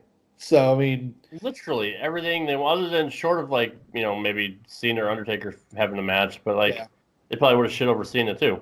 Yeah. Ooh, Miz didn't beat Shane. I mean, come on. Yeah, no, you pretty much got everything that you wanted, everything that you asked for. Yeah. There's no swerves. Right. And you still shit on it. Yeah. Which, to be fair, they were better on SmackDown. I thought I thought they were good, but just at the end of that show, you got your two champions, you got who you wanted, and then you just boot them out of the building because of you didn't get what you want. Like, come on, guys. Did you notice a lot of the same people over the last 5 days? I did. I saw a lot of the same people were sitting in the very same seats for every event, for NXT, for the Hall of Fame, for WrestleMania, for Raw and SmackDown. Like, that guy looks fucking familiar. Like, I saw same guy in the front row with a collar and elbow shirt, like different collar and elbow shirts for each event too. And there was that dude with the turban with the freaking Gucci sweatshirt. Yeah, he was at a few different shows, but how is that even possible to get the exact same seat? Like, they got to know something. Travel packages, bro. Maybe, I guess. Yeah. But I saw the same green Kurt Angle sign that said "You've never sucked." Like every show, had that sign on it. The sign got over, yeah. That's awesome. But overall, I thought Raw was a pretty good show. I enjoyed it. It was newsworthy. Alexa Bliss was back. That was a big one. That's been kind of overlooked a little bit, but to see her back was great. Overall, I thought Raw was pretty good. I agree. We got Alexa, we got Lars Sullivan, we got Lacey Evans getting physical. I mean, we had. I thought the main event was fine. I mean, Seth and Kofi started out for a good 5-6 minutes, and I thought they had good stuff together. Something I'd like to see in the future. And then we got a impromptu tag team match, which is fine because I don't want to see either guy lose the title. So I thought the tag team match, I didn't get all fucking butthurt about it. So I mean, I understand why they did it, and I can look at it objectively, and I was entertained. So for you fucking guys to take it too seriously, it's just wrestling. Jesus Christ, you act like this is life and death. Right. I gotta give a quick shout out to a buddy of mine. His name's John Canton. He runs his own wrestling website. He's been a writer for many years, a wrestling journalist, and I got to give him a shout out because he did a review of the show, and he at the very end of it he said something that kind of hits the nail on the head. He said, "Lastly, here's some advice: if you go to a wrestling show and want to play with a beach ball, go to the fucking beach instead. Better yet, stay home. The wrestlers are in the ring putting their bodies on the line and trying to entertain us. Don't disrespect the talent in the ring." That's good. That's good it. Shit. Why have we not had him on? This is the first time I heard him mention. Why have we not had him on the show yet? I need to talk to him. He's a super good guy. He lives in Canada. I've been following him for many years. I met him when I was doing some writing on a website, and he's a super cool dude. So nice. Well, I might I'll talk to him sometime and see if we can get him on. Well, I'm giving you a task to go out and make sure he gets on the show because I'd like to talk to him. Okay. Yeah, he's a very knowledgeable guy and very awesome guy. Reaches very approachable. So cool. Yeah. But yeah, he makes a great point. Yeah, if you want to fucking play games and do little stupid chants and play a beach ball and shit, then fucking go somewhere else, man.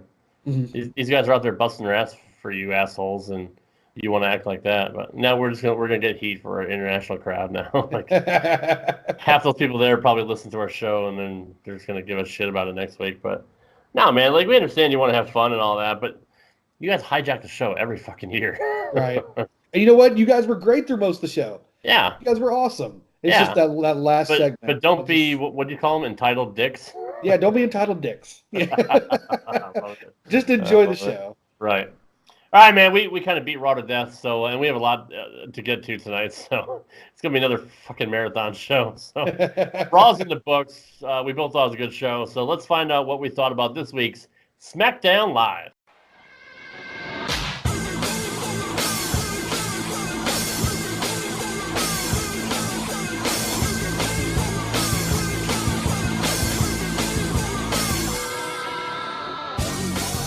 SmackDown Live comes to you from the same goddamn arena we've been at for the last 5 fucking days. Kind of getting tired of seeing the friggin' Barclays Center, man. I'm just saying. It's a cool arena, but goddamn, I can't wait till they go somewhere else next week. As long as it's not back to Lafayette, so. Right. My Lafayette shot for the week. I feel like they should always have the Raw after Mania in Lafayette, just so you get those fans. It's the only time you can get Lafayette over. I was just taking a sip of tea. I almost blew that shit all over my screen. Yeah, exactly, dude. That'd be awesome. That'd be the worst fucking crowd ever. Like, it would have to be mostly European because, like, the assholes in Lafayette would kill the show. So, anyways, that's great shit. So yeah, we have. You popped me on that one. You really did. I wasn't expecting that, man. So yeah, we had the New Day open the show, as well they should have, with our new WWE champion, Kofi Kingston. And they had a pretty good promo, so we're actually going to listen to that right now. Here's the New Day opening up SmackDown. We are here to celebrate the career of a man that we are honored to call our friend, a man that we are honored to call our brother. Ladies and gentlemen, we are here to celebrate the career of Kofi Kingston.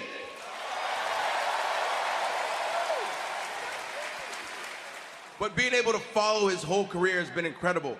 And at the time when I finally made it to WWE and I got to meet him, it was, I'm out of tears. I'm dehydrated from Sunday. It was like meeting one of my heroes. Honestly. Oh, that's beautiful. That's beautiful.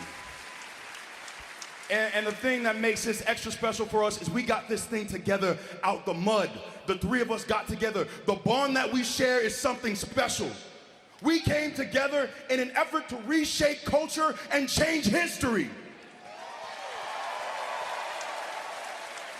And on Sunday at WrestleMania, Kofi, that is exactly what you did. So on behalf of myself, on behalf of Big E, and what it sounds like, on behalf of every single person in this arena, and every single person in the WWE universe, Kofi, we love you and congratulations.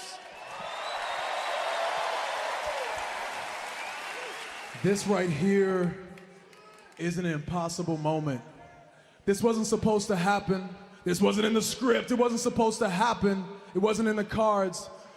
But here we are. Here we are.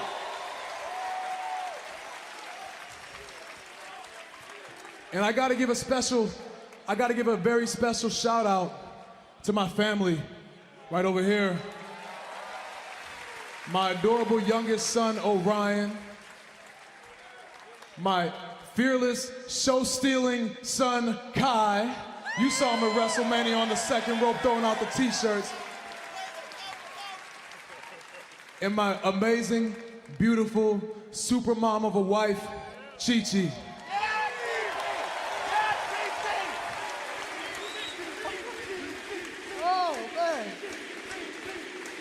Oh, man.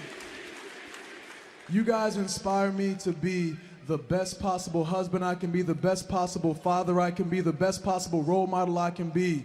You have supported me unconditionally since day one, and I love that, and I love you so much. Thank you.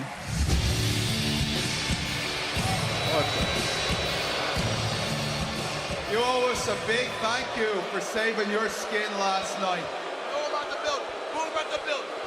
I mean, Seth Rollins was mopping the floor with you. And it's not just because you're a B-plus player. It's because you didn't have those two beside you. But hey, Kofi, here's our proposal. How about you keep those two out here with you, and we have ourselves a good old six-man tag team match. I mean, fine, I guess, but your math, it doesn't add up. I don't think you carried the one. There's only two of you. There's two of you.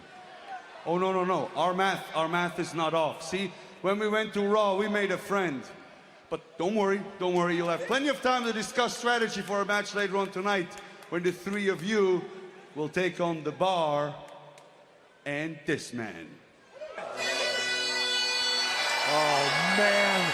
This does not bode well for the New Day. Kofi, Big E, and Xavier were expecting a celebration tonight, but not a Scottish psychopath. Oh my God. I like it. It's from the heart. Yeah, it's real. And it was real. And does anybody have more fun than Big E? No, he's that so dude, over, dude. It's like he loves his job. Like he loves his job. We forgot to mention what the hell they did on Raw when Seth's music played. They started playing fucking air guitar like Jimi Hendrix, and they start going crazy like Xavier's playing on his trombone, and Big E, man, was just like on his knees, just like fucking just playing air guitar, just jamming out, man. Like they even paused when Seth's song paused.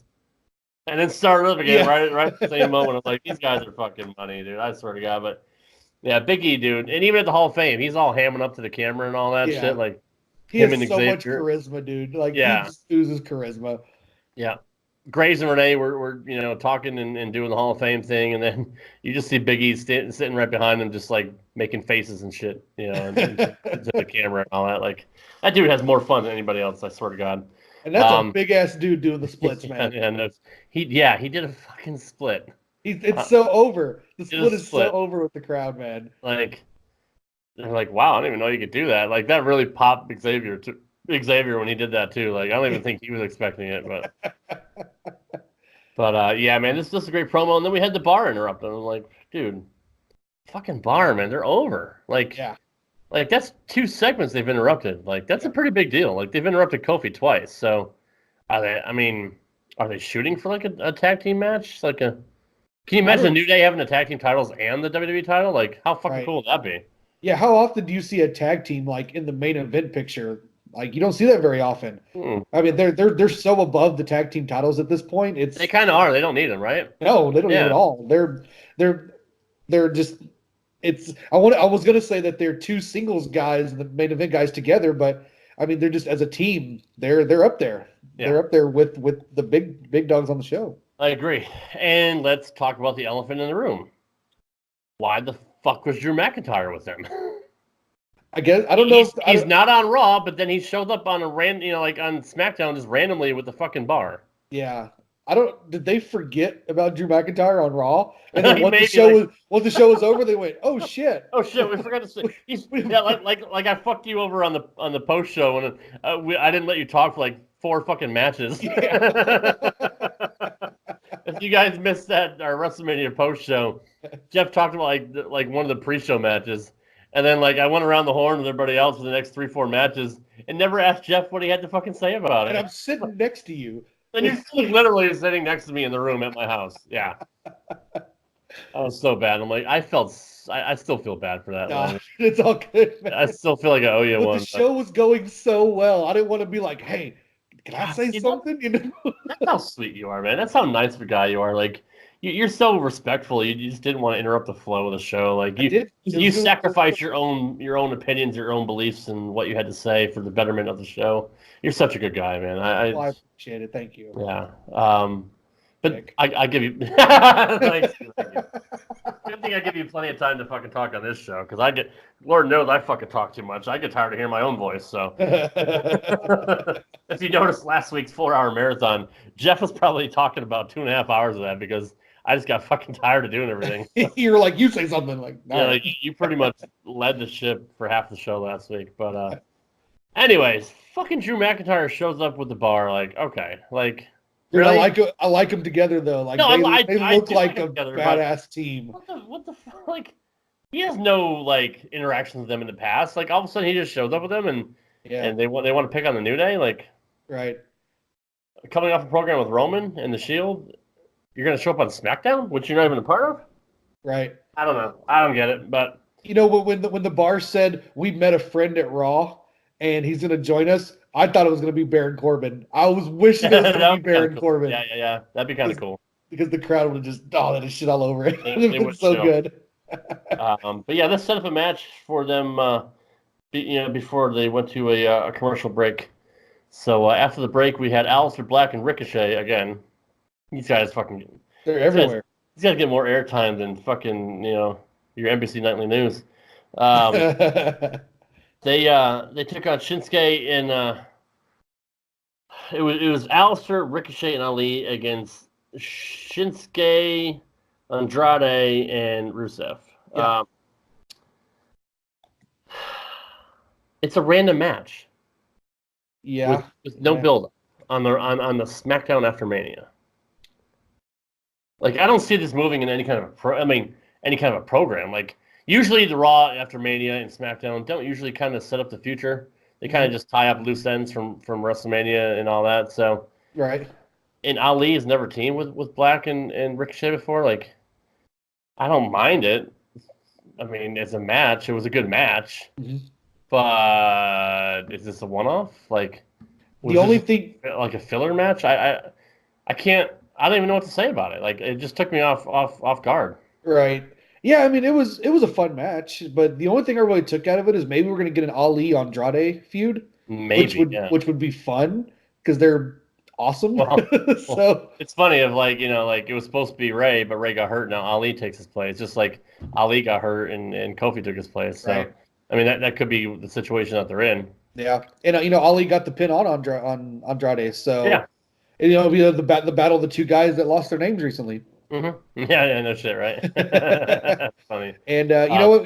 We talked about the whole hair versus mask thing between Andrade and Ray, but now you could do hair versus hair with Ali and Andrade, and I think that would be a pretty awesome feud because if you were going to do mask versus hair, obviously Andrade would lose his hair. So if that's something he wants to do, then you could do it with this one and have the same result, and it would be a big win for Ali. So I wouldn't mind seeing that feud. I think that'd be really good for both of them. I agree. And there was a pretty cool spot in the match where the good guys ran off the bad guys outside the ring, and they all did the freaking cross-legged sit like Aleister does. But yeah, that was really cool. That was kind of cool. But then I saw like a GIF of it today, and somebody was tearing up on Twitter and calling it nothing but gymnastics and all that shit. Like, just fucking haters, man. I'm telling you. Like, they got nothing good to say about it. And they're like, oh, it's just fucking just high spots and gymnastics and shit. Like, whatever, dude. You clearly are not watching the product if that's all that you saw. If that's what find something to bitch about. Right. If that's what you took out of that, then just pipe the fuck down and shut up. Seriously. Quit being an entitled dick. Yeah, quit being an entitled dick. We're gonna make a shirt. Entitled dicks. Two fat guys talking about entitled dicks. Yep. Which could be taken exactly.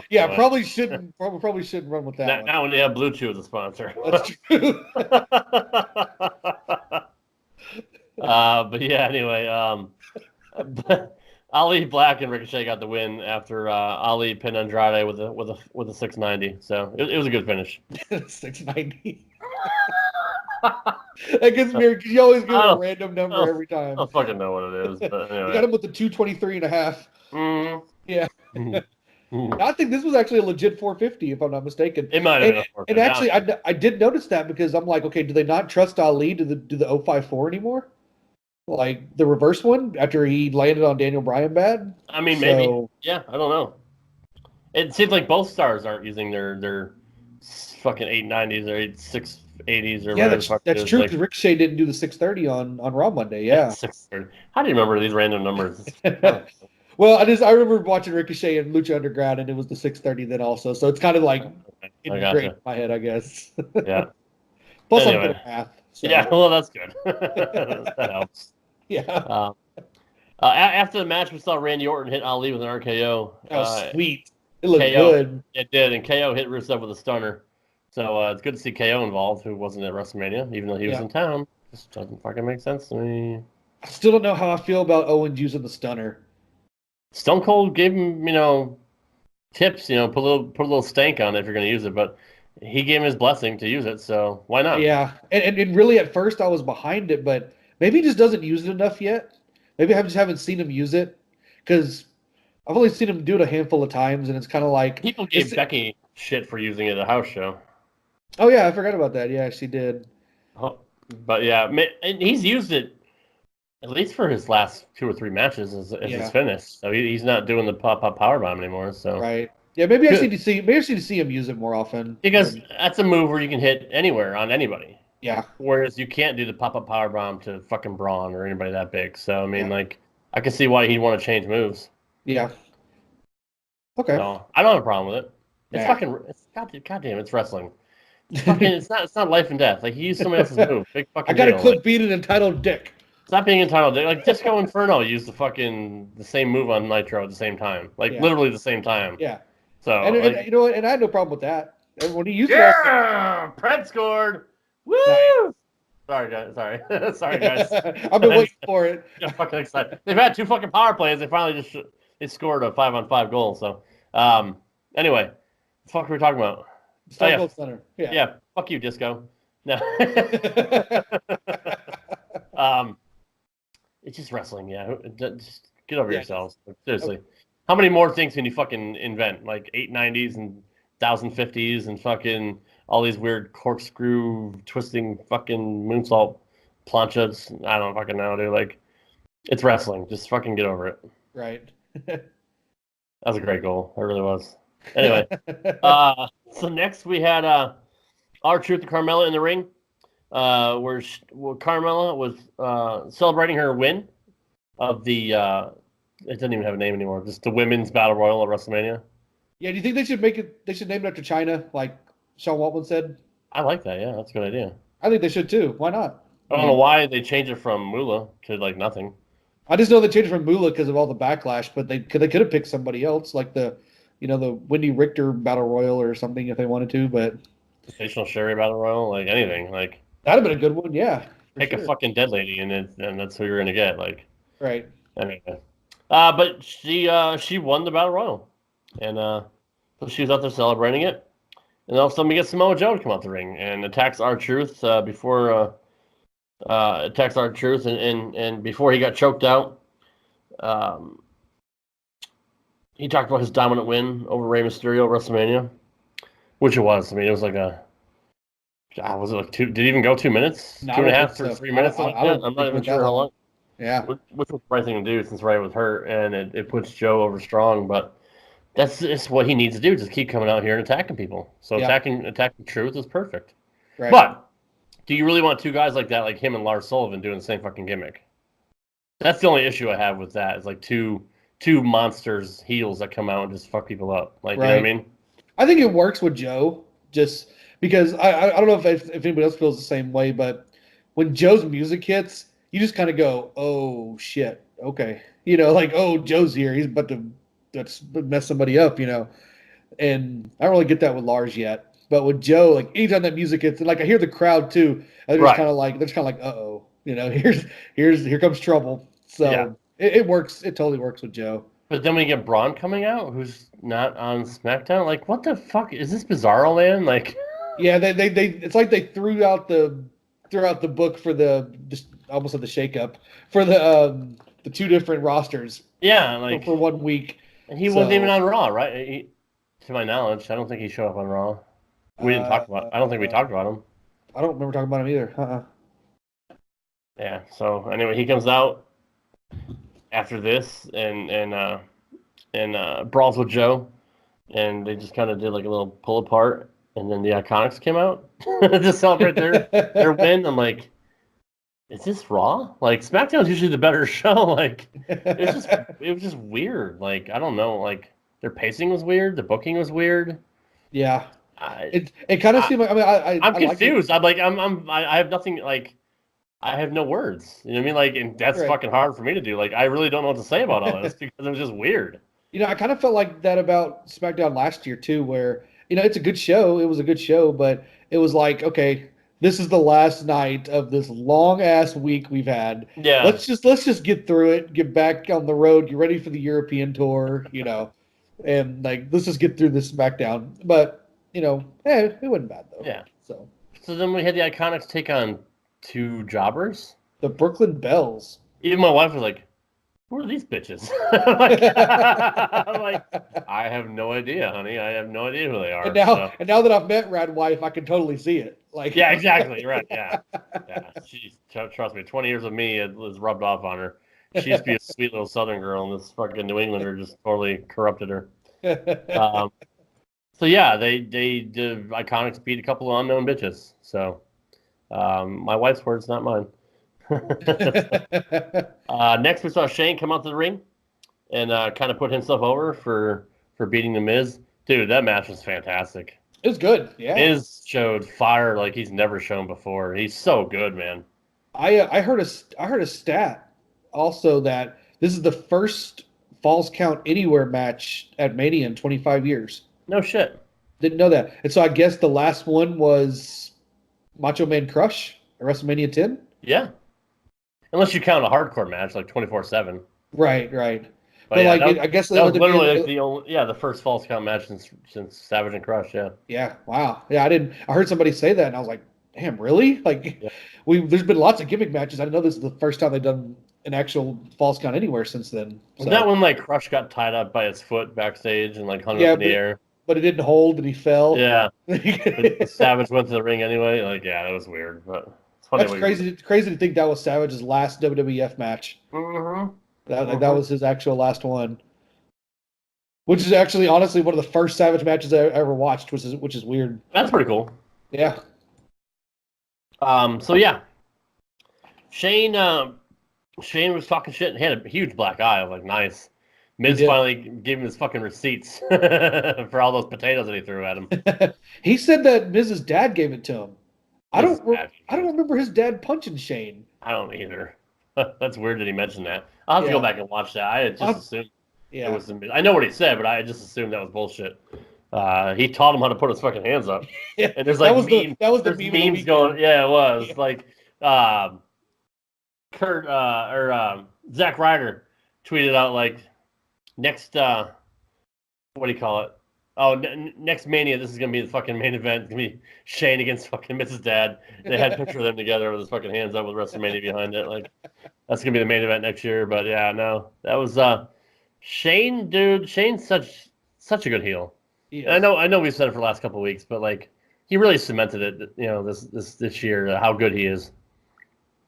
Yeah, he's been awesome, and we've been saying for a while, even before he turned heel, that he's a McMahon, so he's going to be a better heel than a face. I'm guessing they're going to keep this going. That this. I hope so. Yeah, we were hoping that. So yeah, kind of a controversial finish because they did a superplex off a lighting trellis, and Shane just happened to land on top of Miz. So yeah, Miz or Shane got the pinfall, just laying on top of him. They're both knocked out. So I mean that to me signified that it wasn't going to be the blow off. Right. So hopefully Miz will get his payback at the next event. What is the next event anyway? The Money in the Bank? Yeah. Yeah. Which is going to be in my old stomping grounds of Hartford. Oh, nice. Yeah. My buddy Brett's going there. We're actually going to have him on the show in a couple of weeks. So he'll talk about his being a wrestling fan since he was a kid and give us his story. It's cool to have other people that aren't just wrestlers, aren't just stars in the business, fellow wrestling fans to get on the podcast and talk about their favorite sport. So yeah, we're gonna bring a lot of that different stuff to you. We're gonna be a pretty diverse show as far as our guests. Yep. Let's see. The match of the night, which isn't saying much because the fucking show sucked. But we have for the SmackDown Tag Team Championship the Usos, who defended their titles at WrestleMania. Taking on the Hardy Boys, which should have been the match at WrestleMania, which Right. I don't get it, dude. Like, is Vince just being a dick and not giving Matt like his moment, like putting him and Jeff in the Battle Royal? I don't understand, but we got what we wanted to see on SmackDown. Yeah, great match. A lot of fun. Jeff kicked out of the freaking big Samoan splash. I was like, oh shit. When they hit that and they fucking laid it in too, I'm like, it's over. Jeff's fucking dead. There's no way he's kicking out. Yeah. And he did, which gives him credit because Jeff is a former, two-time was he a two-time WWE champion? Or the only one at once? Yeah, I think it's 2 times. Yeah. I thought it was 2 times too. So I mean, it just shows that they give the proper respect to Jeff, who's been a world champion, who's been around a long time, and he kicked out of their finish, which I can't remember really anybody else doing that recently. Yeah. And at Mania took the double splash for them to win, which they tried the double splash again in this match and missed it. Oh, that was so good, man. That's such a good spot. It was. And then we got the twist of fate to the Swanton, man, for the win. Yep. Such a good match. And Big the Hardys, win. Huge win for the won, Hardys. man. Huge win for the Hardys. Matt looks like he's 30 years old again. He does. He's in incredible he's shape. 43, 44. He's around my age, and he looks like he's 30 again. He's fucking looks great. They posted a picture of them winning the first tag team titles and then winning again, like side by side. Yeah, you can tell they've aged, but man, they still both of them look pretty fucking fantastic. They do. To be 20 years later. So, I was really happy to see it. I was happy to see it too, and I was really. I mean, I've always been a huge Hardy Boys mark, so I mean, I love them so much, and I've got to meet both of them a few times, and they're such cool cats, man. They're so down to earth. Yeah. But I've literally followed everything they've ever done, and it was good to see them get the win. Yeah, I hope they continue this into a program because I'd love to see an actual feud with the Usos and Hardy Boys. Man, they could have some electrifying matches. Yeah. I'd love to see maybe another best of 7 like we saw with the Hardys and Edge and Christian back in the day. Yep. That'd be awesome. I'd love to see that with these 2 teams. In my opinion, these are the two best teams in the world. Nothing crazy, like no ladder matches, no table matches, like especially Matt. Both of them are too banged up to be doing shit like that. So like, just keep it in the ring, and they're easily good enough to put on 5-star matches without having to do any gimmicks or anything like that. What if you had the 7th match as a ladder match, but have it like SummerSlam? I mean, that'd be the culmination. Yeah, I could see that. I mean, I guess I'd be okay with that, as long as they don't do that. Like when they first did the TLC shit, they did that shit at fucking house shows around the country. Like literally, like you thought WrestleMania and SummerSlam were the only times they were doing that. No, they were doing it every fucking night. Man, I couldn't imagine. I mean, you wonder why Edge had to retire. Like, Jesus Christ. Which makes it even crazier that Matt and Jeff are still doing this. Yeah. How? There's no way. They should be walking, much less... Especially Jeff. Jesus Christ. Jeff took a swanton on steel stairs one time. Yeah. Like, and not just one time, probably multiple times, but he did some really fucked up shit in TNA, like landing on the upside down table. Yeah. With the bar sticking up. Yep. I remember once he fell off the top of a cage and landed like on the door. Mm-hmm. Like back first on the door. Like that's... Yeah. I don't know. Anyway. Tough. Crazy bastards. They're both tough, crazy bastards. You're right. But we get to see Lars Sullivan again after the match. He came out and beat the fuck out of both Hardys. So that says a lot too. Like he's literally took on 2 of the best in the world. Yep. And destroyed them. So and it worked. It worked. So it'll be interesting to see where he goes, what show he's going to be on. I guess hopefully we'll find that out at the shakeup. I do got to point out real quick that there's a lot of negativity on the diving headbutt nowadays. Because, Chris Benoit did it, Dynamite Kid did it. We all know what happened with them. But he actually does it right, though. He does, because he kind of turns his body and lands differently. Yes, and it's not quite as impactful. And it looks a lot safer. So I think he does it absolutely perfect. So I have no problem with him using that diving headbutt. I'm glad you mentioned that. And I did notice that he did do it differently. He kind of twisted a little bit when he landed. So it's a different kind of impact point. But yeah, good call on that, man. Yeah. So we have the new Raw and SmackDown Women's Champion Becky Lynch come out again, and then they showed her video package of her win against Ronda and Charlotte, and then she talked about keeping her promise before showing a video of what happened on Raw with Lacey Evans trying to knock her out. Why does she need to be on both shows? Like talking about this, like rehashing the same shit. Talking about Becky? Yeah, Becky. Yeah. Well, I guess technically she is the Raw and SmackDown Women's Champion. Yeah, I guess you're right, but And she did say in this promo that she will be on both shows defending the titles. I guess that was the only newsworthy thing to come out of all that. Yeah. Yeah, and she actually sold Lacey Evans' punch this time. Yeah. Because that is Lacey's finisher, is that big right hand. So yeah, and Lacey did come out again, and yeah, maybe Vince yelled at her for not selling it the first time, so she did the second time. But right, and I'm gonna make a comment, and this isn't just because Lacey's hot. That's not why I'm saying this, but she looks the part. Yeah, like she does. She looks like a big deal. She looks like a star. She carries herself as a star. So, but let's see what happens when the bell rings. That's kind of where everybody's questions are: is that how is she going to be when she's in the ring with Becky Lynch? So, I like this feud. The more I think about it, I think it could work. So, and Lynch can have a good match with most people. So, I think she can carry Lacey to a decent match if she needs to. So, I'm okay with this. I'm okay with this, seeing where it goes. Yeah, I agree.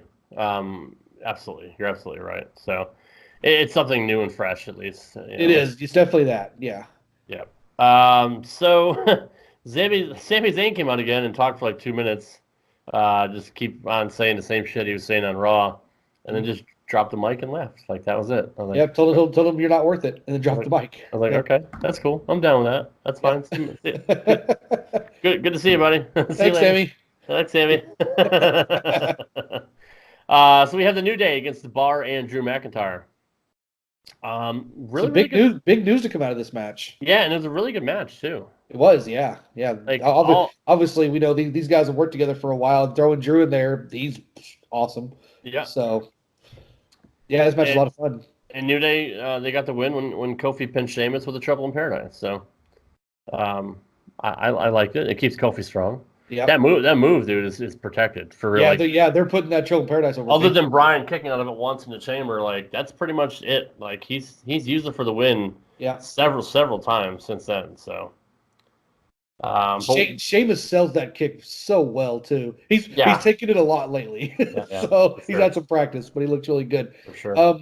Did you notice that Drew McIntyre was not a part of the second half of this match? I did, but I didn't know why.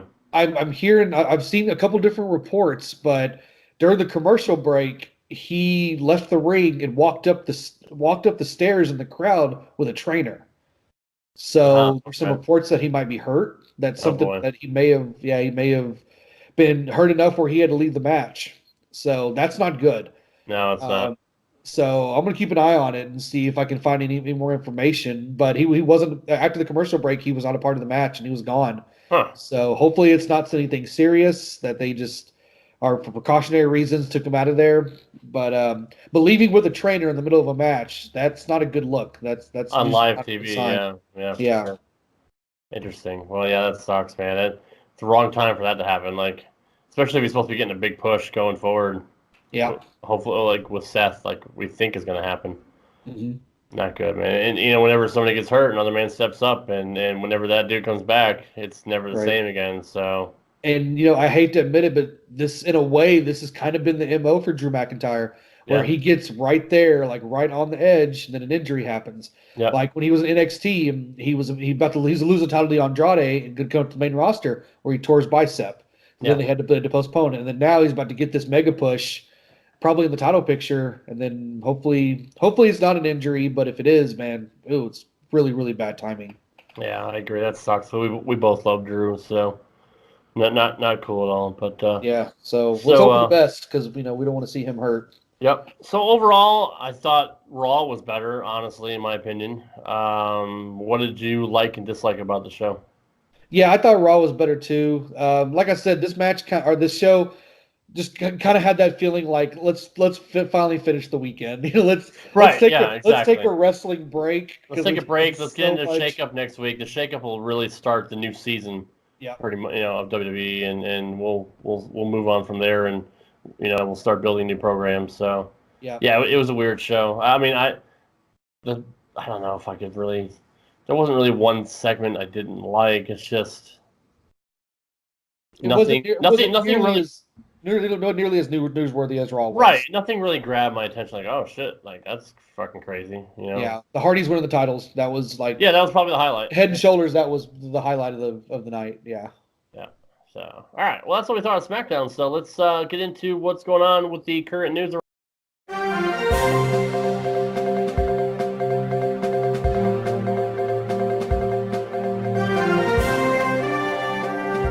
I still have yet to come up with a good name for that segment. Maybe we should let our fans decide what current news should Like be called. the Turtle Report or Turtle Report. Kind of like that. Actually, it's not bad, actually. But what do you got for news, man? All right. So first on the docket, we did not see AJ Styles on SmackDown this week. You know, we talked about how there's a couple guys missing. Was on Raw, but this was different though. AJ's reportedly injured his hip during his match with Randy Orton at WrestleMania, and it's bad enough where they didn't have him on SmackDown at all. At first, it was saying that he got hurt doing the phenomenal forearm, that he landed wrong or to the outside, and then there was another report that he injured it another way. I don't have that in front of me. In other words, nobody knows for sure. That it's all fucking speculating. Right. Right before we jumped on, I did hear an update that they're saying that he doesn't have a broken bone or anything. That it's just a really deep bruise. That he's having some trouble walking and stuff like that. So dude, bone bruises fucking suck. Let me tell you. Yeah, they do. And I saw the video. I rewatched the video of him doing the phenomenal forearm, and he did land really hard on the outside, like right on his hip. So I'm guessing that's probably where it happened. That's not a fun bump. That's not a fun bump to take. No, not at all. Not at 41 years old or whatever. So right. I do think this is just in my opinion. I do think AJ's going to Raw. So I think not having on SmackDown was a good idea, kind of out of sight, out of mind a little bit. Yep. So when he does show up on Raw, it's going to be a big deal, and hopefully he'll be at least feeling better enough to be able to walk out and cut a little promo or something on Raw if he is part of the shakeup. So, but yeah, and then talk about injuries at bad times. If they lose AJ and lose Drew, yeah. Oh, that's a big hit both ways. Yeah, that sucks, man. It sucks to hear that. Yeah. Sticking with the WWE, they announced a WWE Network special called the World Collide Special. It's going to be a 4-day event. It's going to be on April 14th, April 17th, April 24th, and May 1st. But they're going to be recording the whole thing at once. Right. The first night is going to be NXT versus the NXT alumni. And the matches are going to be Roderick Strong versus Tyler Breeze, Dominic Dijakovic, which I know I butchered that, versus Harper, Sanity versus the Undisputed Era, and Cassius Ohno versus Aiden English. There's a couple matches in there I kind of like. That's the best they can do? With the current NXT guys, like that's literally the best they can do? Yeah, where's Black and Ricochet now? They got them on everything else, I like the Roderick Strong Tyler Breeze match. I think that's going to be really good, and I like Sanity versus the Undisputed Era. Where's Gargano, man? That's you'd think you'd have Dream, or I mean, like I don't know. That doesn't make sense to me. Like, is this supposed to be a big event? Like Dream matches and shit, like from NXT stars of the past and present. Like, that's a little weak in my opinion. A little bit, yeah. The next one is called Cruiserweights Collide. It is cruiserweights from 205 Live, NXT UK, and NXT. The matches are Tyler Bate versus Brian Kendrick, Akira Tozawa versus Jordan Devlin, which if you guys don't know who Jordan Devlin is, he's a protege of Finn Balor. And he's really, really good. Flash Morgan Webster and Mark Andrews versus Arya Daivari and Mike Kanellis. And then Albert Hardy Jr. versus Grand Metalik versus Ligero. So lots of cruiserweight action on that day. Okay. The next one is called Women Collide. It's a top female superstars from NXT, UK, Raw, and SmackDown. The matches are going to be Io Shirai versus Sonya Deville, Toni Storm versus Nikki Cross versus Bianca Belair in a 3-way match, Piper Niven versus Zelina Vega, and Candice LeRae versus Kaylee Ray. Candice LeRae, man, expect her to get a big push moving forward. Yeah, she's the one. I'm expecting her to be the next contender against Shayna Baszler. Yeah. Because I'd like to see Candice and Johnny be kind of that NXT power couple, Yep, I agree. And then the last night is going to be something called Brands Collide. It's going to be 2 over-the-top rope battle royals between male and female NXT UK. Raw, Damn, SmackDown. enough of the fucking battle royals already. Jesus Christ. Yeah, that's kind of like the main reason I was talking about this is like, did they not realize that battle royals don't really do much for people anymore? They really don't. Like, it's just a clusterfuck of people in the ring. Like, I mean, that's such a shitty idea. Even the Royal Rumbles kind of lost some steam, which I hate to say because that's my favorite match of the year. Yeah, but in Royal Rumble standards, it kind of has. I guess it could be worse. Could be a gauntlet match. I'd almost rather see that than a battle royal. Anything but a battle royal. Right. Between the Rumble and the 2 we had at WrestleMania, now you're gonna do 2 more. That's just fucking too much, man. It is a little overkill, yeah. I'm tapping out.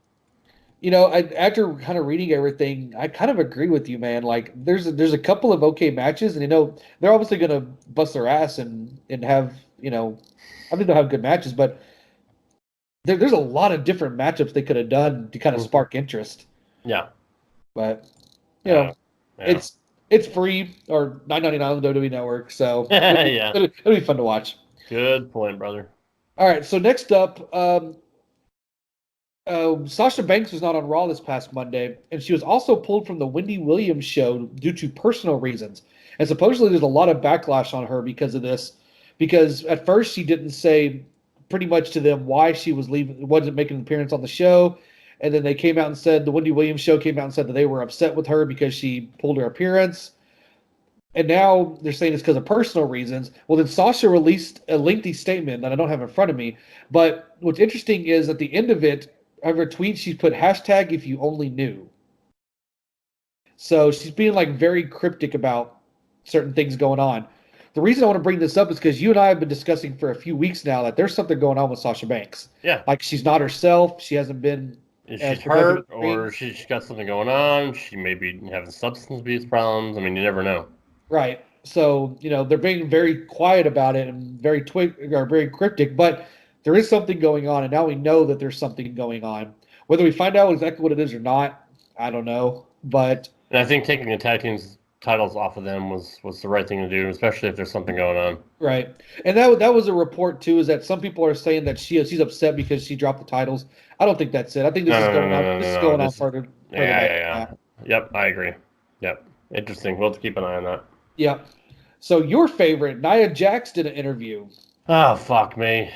And she talked about the proposed program between her and Dean Ambrose earlier this year that we kind of ripped to shreds for a while, and then we were very happy that it got dropped. But in her interview, she said that the match didn't happen due to her Total Divas scheduling conflicts. And I'm thinking about it, and I'm like, really? Like, they don't tape Total Divas during Raw and SmackDown, so like, what does that really have to do with it? I mean, they kind of do. They have backstage, like. They'll show them backstage at the shows. Right. But it's not like they weren't both on TV because they were, so that. Right. But what got me was the end of the interview. She actually said that Dean Ambrose was scared of her and asked for the match to be scrapped multiple times. Scared of getting hurt? That's exactly what I thought. She fucking sucks in the ring because she's sloppy as shit. So this was obviously an out of character interview. Yeah. But she said that Dean was scared of her and asked multiple times for the match to be scrapped. Which he probably did because he didn't want to get fucking hurt on his way out. That's what I'm thinking. Yeah. Yeah. So she's exactly right. She just doesn't realize why. Right. And he's a smart guy. Like he probably. He has a good mind for the business. Like he was like, this isn't going to do anything. Like why would we do this? So it worked out better for him. And really, I think it worked out better for Nia too, because she had, she was in the tag team, she was in the Elimination Chamber, she was in the tag team title match at Mania. I think it worked out just fine for her. Yep. So I agree. Next up, we saw the main event at WrestleMania between Ronda Rousey, Charlotte, and Becky Lynch. Ronda Rousey supposedly broke her hand during this match. Huh. And supposedly it was pretty early into it, and she did the entire match with a broken hand. Wow. I know she's tough, but damn. Damn, right? Yeah, no shit. And she took some nasty bumps and nasty shots during this match. So, she did, yeah, for sure. So, people can say what they want about Ronda, and I tend to put Ronda and Brock kind of in the same boat, not because they're both MMA fighters, But they get this perception from people, which just shows how good they are, that, oh, they hate the business, or they're only into it for themselves. They're only in for it to make money and stuff like that. And it's totally not the case. Like, they're professionals, and they enjoy what they do, and they do it because of that reason. But they're so good at making you believe that they're just in it for themselves and in it for the money that it makes you think that way. So, we talked about Ronda building up to Mania, how she was breaking kayfabe and acting like, wrestling's not real. She's a real fighter and stuff like that. That's all part of her character. Right. And, she's supposedly really good friends with Charlotte and Becky, and she loved her match at Mania and all this stuff. But, there was doubts after Mania that she, because of the weird finish and everything, that maybe she's staying. Maybe that's the reason they did this weird finish, is because she's going to be sticking around. Well, she has a broken hand. She's not sticking around, whether she wanted to or not. Yeah, no shit, right? Yeah. Now she has to go get her hand fixed. So. Yeah, and I mean, maybe that's why. Like, I kind of gave her shit for doing like the same 4 moves during the match. Maybe that's why. Maybe it's because she really couldn't do much else. Yeah, and I said that during the post. That's something that bothered me. But you're right. You're absolutely right. If her hand was broken, she's going to be limited in what she can do. Yeah, so, right. So I give Ronda all the credit in the world. She's her run was great. I'm really happy with the way it turned out. Yep. Yeah, her promos, you can say what you want. She wasn't a talker in UFC either. She just did her talking wherever in the cage, in the ring. That's what she did. So I think her run was really good, and she left on a high note. And I think we will see her back eventually. But for whatever reason she's leaving, she's definitely leaving because she broke her hand. So she has to get that fixed before anything. Yep, I agree. So yeah. You got anything else for the news? Yeah, I got one more thing. Batista officially announced after WrestleMania that he is retired from professional wrestling. That WrestleMania would be his last match. We kind of went into it thinking that was going to be it. A lot of people hated that match. I don't know if you heard, but a lot of people I heard. Were just kind of like, they thought it was slow. They didn't like that they were the longest match of the night. And I don't know. I loved it. I loved the match. I thought it was really physical. I loved it too, and it should have been the longest match tonight because they're fucking seasoned pros, man. Let them go out there and do what they do best. Right, and it was physical. Because you're not going to see it again. So fucking just shut the fuck up. God damn, people piss me off. Seriously, dude. Like, you're gonna get me all fired up. I don't really want to go off on a tangent. But yeah, it was a fantastic match, and you're right. We kind of knew Batista. He had pretty much said as much that he wanted to do this match, his way, and it's what he wanted to end his career with, which is fine. Cause you're right, it was a fucking awesome match, man. The build up to the match was Batista saying, "Give me what I want, give me what I want." Well, they implied that what he wanted was to end Triple H's career. What he really wanted, though, is for his final match to be against Triple H at WrestleMania. Yeah, exactly. That's what he got. So he gets to go out exactly the way he wanted to. His actual statement was, "Thank you for letting me entertain you. I love this business, and whether you cheered me or jeered me, I'm grateful for being a small part of your life. I am officially retired from sports entertainment, and I'm grateful for every second of my amazing journey." Awesome. That's Batista. That's Dave Bautista right there. Yep. Yeah. He loves professional wrestling, and he got to finally go out the way he wanted to. So, thank you, Dave, for Thank you, Dave. And thank you for giving us one more awesome match too. Even if people want to shit on it, yeah, man, I enjoyed it for what it was, and thank you. I'll give you shit for your shitty promos leading up to the match, but yeah, I agree, man. Thank you for everything you've done in your career for entertaining us. You're definitely one of the best. You never had a bad WrestleMania, so yeah. Good job, man. You really showed how when you first came in with Ric Flair, you were green as grass, but man, you went out like a goddamn champion and like a fucking Hall of Famer. So yeah, hopefully we'll see you in the Hall of Fame next year. Yep, I think so. I think he's locked. I think he will headline 2020 next year. Yep, I agree. Especially, I was going to say it's in Los Angeles. That's another thing, that Los Angeles is supposedly the front runner for WrestleMania 37. Uh-huh. It could happen then with him being out in Hollywood and all that. So, I mean, I could see that. Yeah. Who the fuck you put it in Florida? There's nobody related to the area. The Rock? I can think of. Maybe. Because it's from being from Miami. That's kind of close. But Ish. Ish, yeah. Tampa and Miami are a little far from each other. Yeah, it might be like 5 or 6 hours, but yeah. Yeah. I know about a 5-hour trip. Yeah, that's it, right? So, but yeah, that's all I got, man, for the news this week. All right, let's quickly try to go. We never do anything quickly, but let's quickly go through our NXT predictions and our G1 predictions and results. Okay. NXT for me was fantastic, dude. I love the show. It's always good. Takeovers are always good, but WrestleMania weekend, man, it's always extra special. And to start off the show with that tag team match was the perfect way to do it. Yeah, With awesome match. the War Raiders starting the show for 2 takeovers in a row. They're fucking money, man. Like, I'm so excited to see their future because they're so big and they're so agile. Like, it's ridiculous, man. Like, they're pure fucking thoroughbreds. I watched them when they were in Ring of Honor, and I liked them, but I never realized how athletic they actually are. Like, my God, they can do anything. Yeah, man. I watched them in NXT, and I didn't ever realize like how athletic these guys actually are. Hanson doing that springboard back elbow. You're not supposed to be able to do that when you're 300 pounds. Right. No I mean, like my big ass to do that, and I'd fall through the ropes, land on my head. Like I'd hurt myself. So, just they're such freak athletes for being the size they are, man. And they are so impressive. I can't wait to see, especially on the main roster, that they're going to be so good. Yep, I agree. And we both picked the War Raiders, so. Yes, we did. That worked out well. Yeah. Second match was Walter and Pete Dunne. Dude, I know we haven't seen a lot of Walter.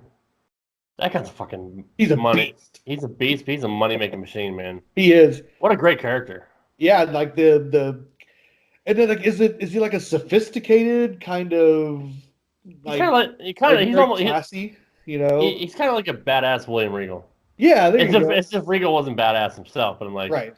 Yeah, it's kind of similar lines as a character. Like a monstrous version of William Regal. That's a good way to put it. Yeah. Yep. That's what he is. These guys beat the holy hell out of each other, man. Yeah, they really did, man. And I thoroughly enjoyed the match. I don't know how you felt about it. Oh yeah, absolutely. Actually, that wasn't the second match, but that's fine. We don't have to fucking do them in order. You're right. It was. It's cool. Yeah. I have it in order of the way we predicted. Sorry. Yeah. I got you. Yeah. And who I can't remember who I predicted. We both picked Walter. Okay. All right. So we're both right on that one. Yeah. NXT North American Championship, the champion Velveteen Dream defeated Matt Riddle, and it was a fucking fantastic finish. It was, yeah, sure was. Getting choked out and then like kind of playing possum, like he was fucking knocked out, and then like Riddle kind of let up for a second, and he just reversed him and rolled him up for a pin. Like it was so good. Like caught him out of nowhere, dude. I wasn't expecting it either, and it was a really really good hard hitting match. Yeah, these two guys got some chemistry together. There's a lot of hard hitting shit on this card. There was, a lot of physicality. Dude, like a lot of more so than usual. These guys, everybody on this card was feeling it the next day. I guarantee you that. Yeah, pretty much. So, I think I'm pretty sure I picked Dream for that one. Yeah, this is where the tide changed. You picked Dream and I picked Riddle. Yeah, because you kind of had a feeling he may get called to the main roster, but I'm like, nah, man. Like this dude's a fucking star. Like NXT needs him to stay there for a while, just to kind of, just because people love him. Like he's so fucking over. Yeah. And I'm not sure if Vince even knows what to do with him at this point. Yeah, I think you and I were kind of going we had kind of the same mindset. We were going a different direction. Yeah. That, I was kind of expecting Dream to face Cole, and you were picking more Riddle, maybe Riddle to go against, Yeah. Or no, you were kind of picking Dream against. No, I'm confused. Yeah, okay.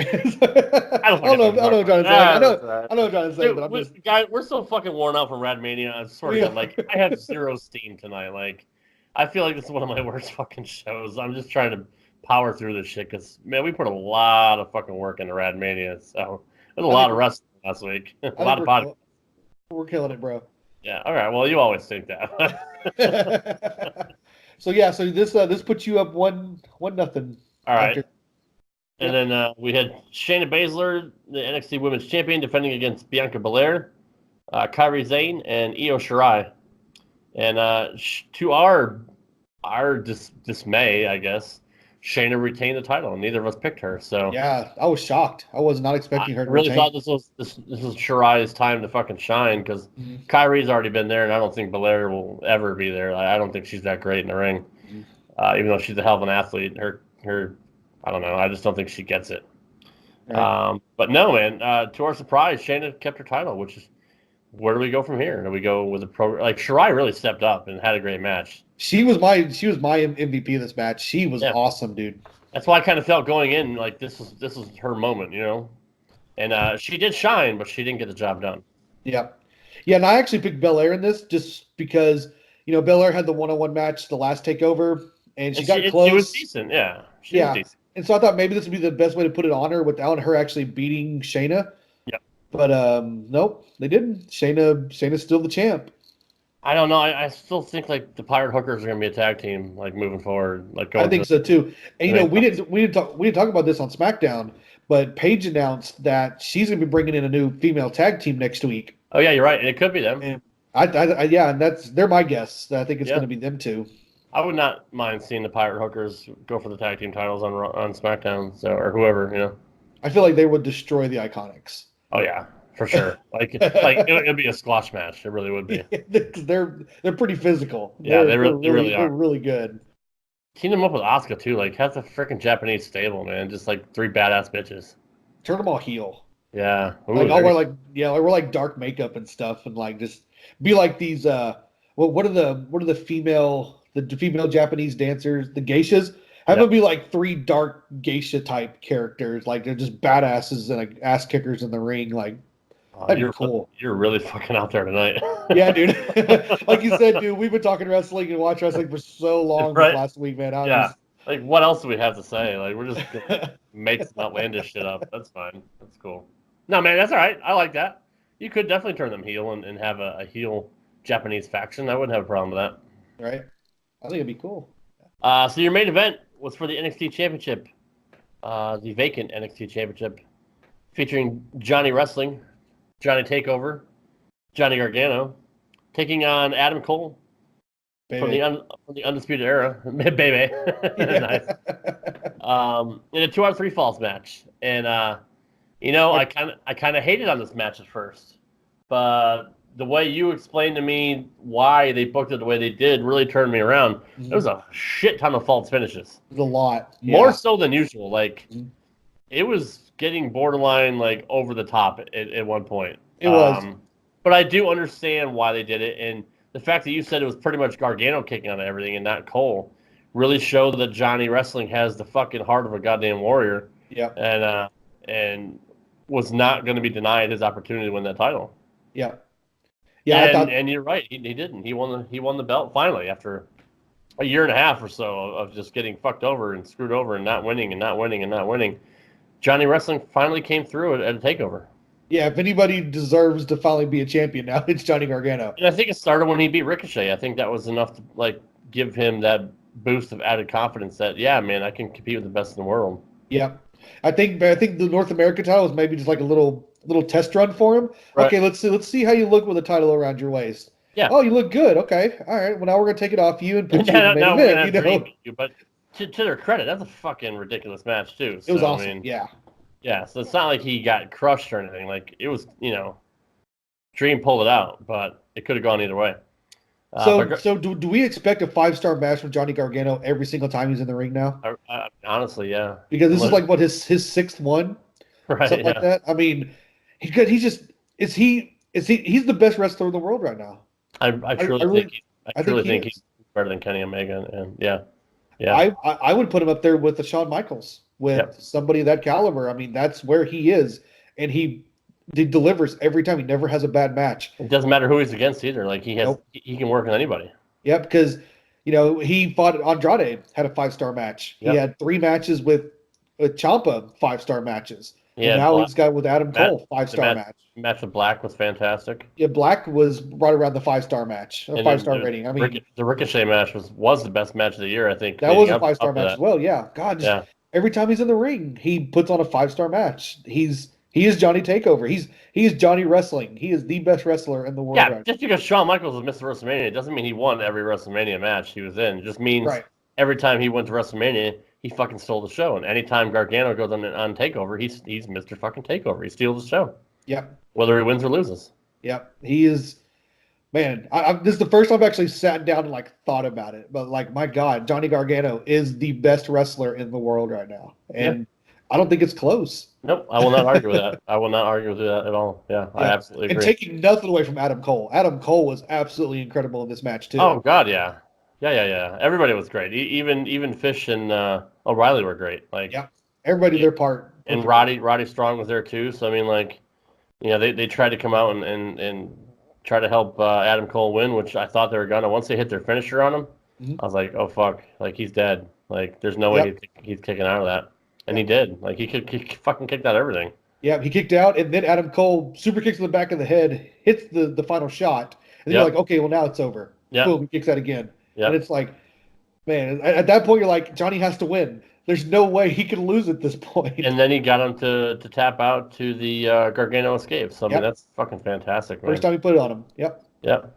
Perfect. And then Candice LeRae comes out. His wife comes out to congratulate him and celebrate with him. When she first hit the ring, I'm like, oh fuck, who the hell's attacking Johnny? Like, I didn't realize it was her. I was like, oh shit, 'cause she flew in there. She did. It jumped on him. I'm like, oh, that's her. Never mind, it's his wife. So it was a great moment. And then to have Ciampa come out at the end. Yeah.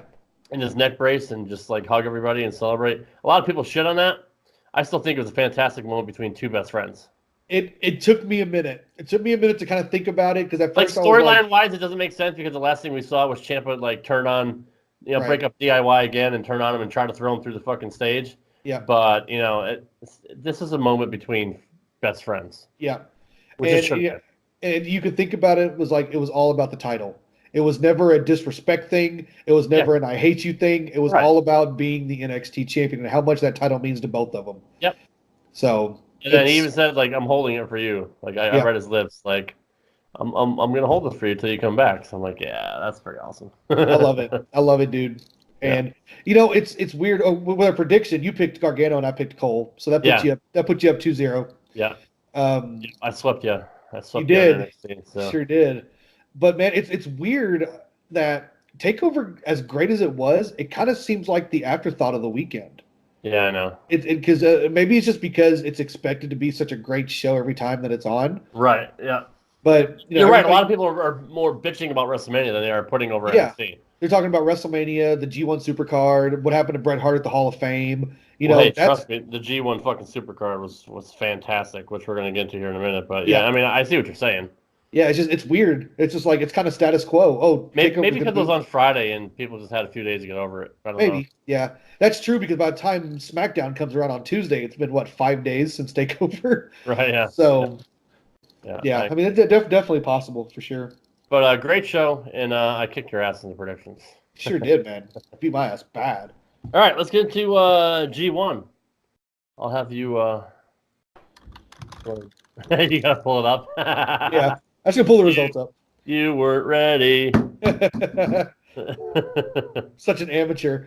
Right? You suck. Can't remember who the Roller Riders are. I know. Fucking amateur. My bad. All right, so the G1 Supercard was Saturday night from Madison Square Garden, featuring the superstars of Ring of Honor and New Japan Pro Wrestling. This was they are superstars, man. They were all on the fucking display. Yep. Man, we knew they were going to put on a good show. They did. They did, man. They didn't disappoint, and a lot of people just don't realize the magnitude of this show. Right. Where this is a non-WWE wrestling pay-per-view pretty much in Madison Square Garden. There was titles that have never seen Madison Square Garden, not even close to Madison Square Garden. And probably never will again. I never will again. That were if Vince has anything to do with it, yeah. Right, that were defended at this show. I mean, it's a huge deal, man. And this card, this entire show definitely did not disappoint. I know we're getting a little bit like we're really running late, so we're gonna run through this. Yeah, we're not nearly gonna go down as in depth as we did as the preview, but right. So the opening match was Kagetsu, Ginny Rose, and Hazuki defeated Hana Kimura, Stella Grey, and Sumi Sakai. God bless you. Thank you, appreciate it. It was the 6-woman tag team match. We talked about it, and I thought that the team with Sumi Sakai would win just because she is known. She's very, very well known in Ring of Honor, and she's the reigning Women of Honor champion. So I thought they would give her the big win, but they didn't. They went the other direction. So very, very hot opener, and the women came out and kind of set the pace for the match or for the show. Yep, I agree. Who did we pick? Did we even pick that battle royal?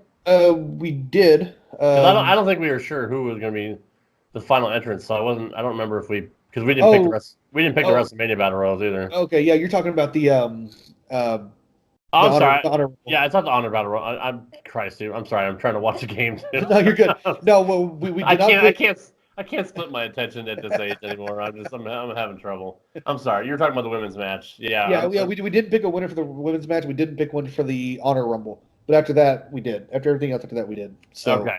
Because that was the pre-show. yeah.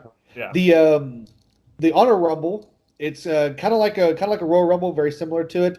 I didn't know this going in, but the winner of this is a future Ring of Honor Championship match. Yeah, it's a pretty big deal. Yeah, it is. It was won by Kenny King, who's very, very impressive. You guys never seen who Kenny King is. I love Kenny King. Yeah. Yeah. He came out and did the fucking Ray Lewis dance. It was so funny. Yeah, and he last limited in Jushin Thunder Liger. So Kenny King and Thunder Liger as the final two. Yeah, you can imagine. That's a pretty big deal. Yeah, and Liger got a huge ovation when he came out. Yeah, dude. He's Like, so crowd over. nuts for him. He's doing his farewell tour, so man, that's for him to be able. And I don't know if he ever wrestled MSG. That's a huge deal for him, who's been such an international superstar for years. But to get a chance to wrestle at MSG before he retires, Yeah, that's sweet, dude. if anybody outside of WWE deserves that, it's him. Like by for far, sure. like he's a legend. So For sure. the next match, Jeff Cobb, the Ring of Honor Television Champion, defeated Will Ospreay, the never open weight championship. It was a winner take all match. Saw a couple of those this weekend, and he defeated him. Jeff Cobb is very impressive. We talked about this was a kind of a mismatch of styles because Cobb is more of a ground wrestler. Ospreay is a high flyer, but these guys went out there and had an awesome match, which is no surprise because Please refresh me of our picks because I don't ever write shit down. You're usually our note taker. So yeah, I got it up right here. This I am prepared for. So we both picked Jeff Cobb, and this was we were both right. So technically, you're up. Well, we're gonna put our takeover together. So you're up. Oh, sure, yeah. Put takeover together, fucker, to try to gain some ground. Yeah, okay, I see how. Well, no. If we put them together, then that means you're up 2-0 going into this one. Okay, So, I like it. All right, I love it. I'm looking out for you, bro. 3-0 actually, right? 3-1. 3-1. 3-1. Okay. 3-1. Gotcha. The next match, Rush defeated Dalton Castle. This match went 15 seconds. Yeah, and I really expected Dalton Castle to win. I remember picking that one because I love Dalton Castle so much. Yeah. And you said, Rush is fucking up and coming, and like they're really starting to build steam behind him, and you were not wrong on that one. I wasn't expecting a 15-second match though. I don't know if No, absolutely not. No. Dalton's coming off of injury. Maybe he's still hurt, but he wanted He wanted to show up at MSG. Yeah. To have that moment. I don't blame him. Yeah, me neither. But yeah, 15 seconds, that was weird. So yes, you picked Castle and I picked Rush. So 3-2. The next one was for the Women of Honor or the Women of Honor World Championship. Kelly Klein defeated Mayu Iwatani to become the new girl, Kelly Klein. Man, I told you that chick is on fire right now, man. It was her time. You're right. Even though we both did pick Iwatani to retain. I thought I picked Klein. Did I really? Nope, you picked Iwatani. Yep, you sure did. That's a bunch of bullshit. I want to recount, man. I want to go back and play that tape. I swear to God, I picked Kelly Klein. I was telling you how fucking good she was. Maybe I said she was great, but it wasn't her time yet. But she's actually a two-time. She's the first ever two-time Women of Honor World Champion now. God damn it! All right, that's cool. Fuck it. So this next match, it was a great match, though. It was, yeah, for sure. The next match, this one actually got changed. It was originally going to be Juice Robinson versus Bully Ray in a Chicago street fight. Yeah, they swerved us. They did. We both picked Robinson to win. We did. Technically, Robinson's team won. So right, exactly. So that counts. But the injured, we thought was injured, Flip Gordon came out and made this a 6-man tag with Flip Gordon, Juice Robinson, and Mark Haskins, defeating Bully Ray, Shane Taylor, and Silas Young. God, this match was physical. Oh my God, these guys beat the holy hell out of each other. Kendo sticks are fucking all over the place, man. They went all over New York. It seemed like this entire fight, man. Yeah. It was awesome. Which we kind of expect. Yeah, we expect, even though we only thought it was gonna be 1-on-1, Bully Ray is so fucking fierce, man. Like even at his age, man, he's a tough motherfucker. He does. He is, man. He just wants to keep fighting, keep wrestling. I mean, he loves it so much. The man, Mark himself, like Mark's a fucking badass dude, man. I would never fuck with him. No. Ever. Like all the shit he did in fucking WWE and TNA and ECW, man. The guy, I don't know how the fuck he's still walking. Like seriously. He's been through some stuff, man. Yeah, he has. But yeah, this was a very physical match, and Yeah. it was a fucking ridiculous Michinoku driver, Michinoku driver number 2 to Haskins. Man, was a fucking ridiculous move. And there's fucking wooden pallets involved, and like I don't know, man. It was just it was a crazy match. Yeah, if it wasn't nailed down, they were using it, man. Yeah. it was awesome. But Gordon hit the 450 on Bully Ray for the win, so I called the 450 that time. Good job. Hey. Thanks, man. I'm proud of you. But no, it was hard to watch at times, but I enjoyed it for what it was. Yeah, me too. So the next match was both of our sleeper match for the night. Yes, it was. The three-way match for the IWGP Junior Heavyweight Championship. Dragon Lee defeated Ishimori and Bandito. Yeah, man, Dragon Lee. You picked Dragon Lee. You sure did. I sure did, man. He's my I guy. picked, I picked Ishimori. So that puts you up 5-3 going to this one. This match wasn't very long. I was expecting it to be longer than it was, but it went just under 9 minutes. That's what she said. Yeah, right. But it was fast paced. These guys were flying everywhere. It was, Dude, a it was lot of suplex into a Liger bomb? That was that was a great finish, man. Yeah, man. Especially have Liger on the card and he actually uses a Liger bomb. Like, oh yeah, like how kind of paying homage to him. How cool is Yeah. that, man? Yeah. Yeah, man. Next up, we had for the winner take all 4-way tag team title match for the IWGP Tag Team and Ring of Honor World Yeah, Tag Team. we fucked this one up. Brad Turtle's own Field Enterprises, PCO, and Brody King That's right. versus the Guerrillas of Destiny, Evil Sonata, and the Briscoe Brothers, which was won by the Guerrillas of Destiny, Tama Tonga and Tongaloa. Which, I mean, to their credit, dude, their bloodline alone is enough reason for them to win.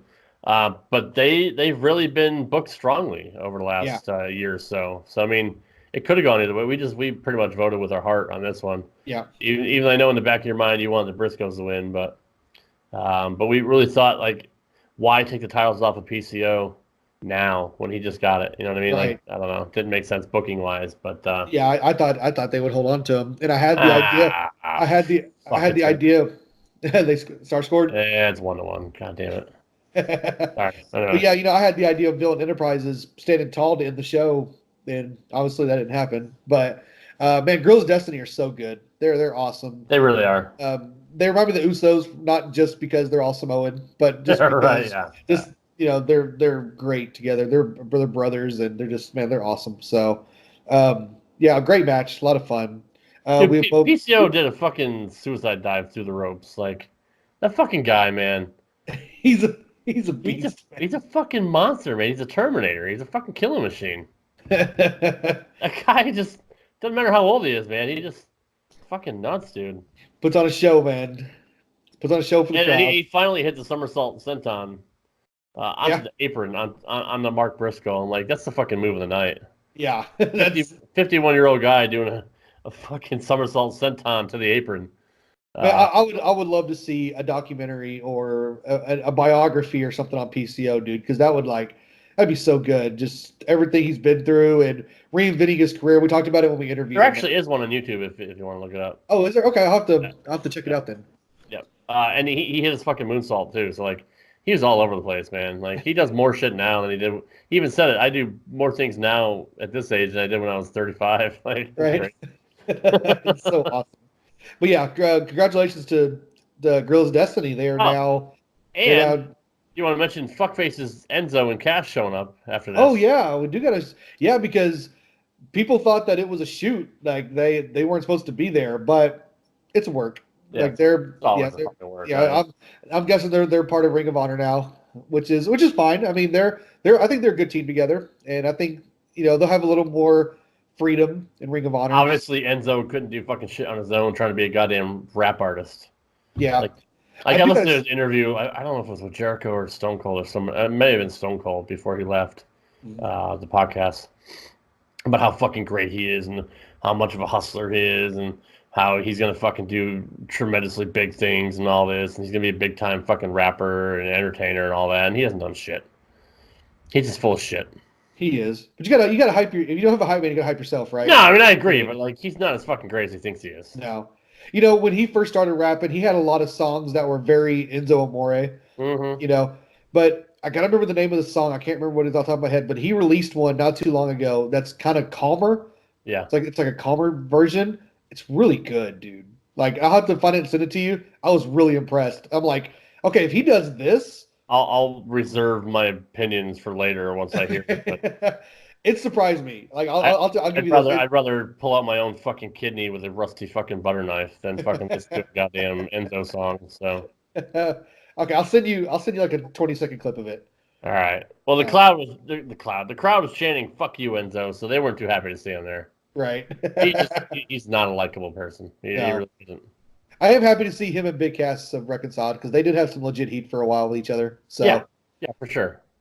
Probably over who was banging Mella. So I mean, well, that would be Corey Graves. So. Well, yeah, but Enzo probably fucking tried to tap that shit too. So real quick to get completely off track. Sure, why not? We always do. I don't know if you saw the video, but Corey Graves did a Q&A over the weekend. I did not see it. And right before they asked him his first question, he goes, "Okay, just so you guys know, before we start this, yes, I am FABULOUS." Nice. That's pretty. The crowd started cheering, so that's pretty funny. I like that.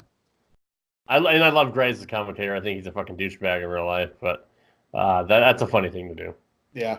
Anyway, All right. Intercontinental title match. Yep, next was the British Heavyweight Championship. Yeah. Champion Zack Sabre retained with Taka Michinoku in his corner against Hiroshi Tanahashi. So many parallels here. Like if Michinoku driver was used earlier in the event, and then fucking Taka himself shows up. Like it's kind of weird how there's a bunch of parallels throughout the night. Yep. This is where I thought the show really took off, and this is where you kind of see the difference between Ring of Honor, New Japan, and the WWE, because WWE likes to kind of, like we saw at WrestleMania, where you open with the Universal title match, then halfway through you had the WWE title match, and then at the end you had the women's match. They top heavy this card big time and put like the big time matches at the top of the show, at the end of the show. This is where I thought it really took off. Zack Sabre's so good, man. Like the way he works, and he's very methodical and working the joints and stuff, like you kind of see Pete Dunne do. He's awesome, dude. And of course, Tanahashi is just one of the best in the world, has been for a long time. Yeah. But we both picked Zack Sabre on this one. So you are up, you're up 6-4, if I'm not mistaken. We're smart guys. Here we are. The next match is what I consider the match of the night, which I think a lot of people do. This match was fucking amazing. Yep. Kota Ibushi defeated Naito to become the new IWGP Intercontinental Champion. Dude, the crowd chanted "Holy shit" before they even fucking locked up. Before they even touched. It was a big moment. That's respect. Like if you ever wonder what respect looks like, this is it. Like these guys, Kota Ibushi is a huge star here in the States. And you know how much I love Ibushi, which is why I picked him. So I mean, there's a reason why, because the dude's fucking money. Like he's the next big thing. He really is. Like he's so good at everything he does. Like he has no flaw in the ring. And not taking anything from Naito. Naito's fucking great. Naito's one of the best also, yeah. But man, you can't touch Ibushi right now. Yeah. And so new Intercontinental Champion. Like that's big for Ibushi. Like I would love to see him move up, man. Which we're going to talk about this kind of jumping ahead. But Kota Ibushi versus Kazuchika Okada. Bless you. Thank you. Yeah. Ibushi versus Okada, dude. Please. Yeah, I know. Please make that happen. Meltzer's jerking off just thinking about it right now. Right. He's became the biggest Rat Turtles fan. He's in his man cave, just pumping away, just thinking about how great this match is going to be. Pumping away. Anyways, we both picked Ibushi, so we were right on that one. I bet he's used our promo code RAD for fucking some Blue Chew. But he does. Stuff a free order with $5 shipping. He should. That's a good idea. Yeah. I'll message him later. All right, cool. All right, so the co-main event of the evening was a three-way ladder match for the Ring of Honor World Championship. Yeah. I thought this match was going to main event. And I thought it was too. Yeah. But I guess once we saw Villain Enterprises fall, we're like, okay, they are gonna end it with the IWGP. So it's all good. Matt Taven, the new Ring of Honor World Champion, ended the very, very long title reign of Jay Lethal. Which I really thought it was Skrull's time. Like I did too. Motherfucker's been everywhere. Yeah, everywhere. Like everybody knows who he is. Yeah. I I was excited. I mean, nothing against Taven. Like I like all three of these guys. Yeah. I was 100% convinced it was Skrull's time, but what are you gonna do? It was still a good match. It was awesome, and these guys just did everything. If you could do it with a ladder, they did it. Pretty much, yeah. There's probably nothing left to do after this match. Right. Cancel fucking Money in the Bank. We don't even need to have that shit anymore. Right, exactly. I mentioned when we're doing the preview for this, the big question about Marty Scurll is what is his plans going forward? And, with him losing, this does open the door. Okay, is he going to AEW? Is he going to WWE? Like, is he going to stay in Ring of Honor? And that's also a possibility. So I think the logical, because he's friends with the Bucks and Cody and all that, like in Omega, I think the logical pick is he's going to AEW. Yeah. If he does do anything, and I don't think he is leaving, but if he does, he's going to WWE.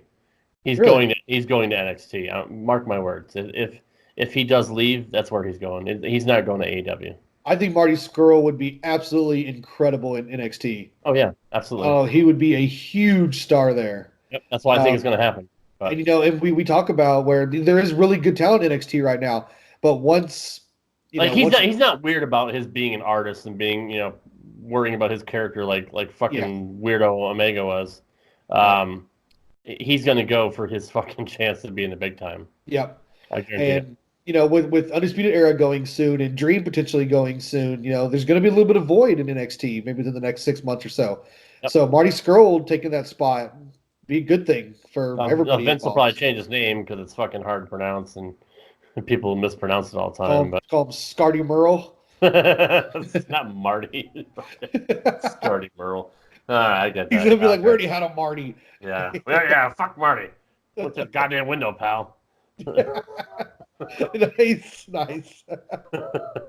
By the way, I'm so fucking tired. By the way, our Vince impressions over the weekend were on point. I know. They really were. Nobody heard it, but we had some funny conversations with Vince McMahon over the weekend. We really did. Yeah, that was good. That was good shit. Johnny wasn't really where to be found. It was just Vince talking to Vince, and it was really funny. Vince talking to Vince. Yep. Yeah. Damn, pal, you look so great. Yeah, I can't even. Just look at himself in the mirror like, oh, look at those muscles. God damn, I look good. You're not Mojo. You're not Mojo Rawley. I'm Mojo Rawley. I'm still the genetic jackhammer. God damn it.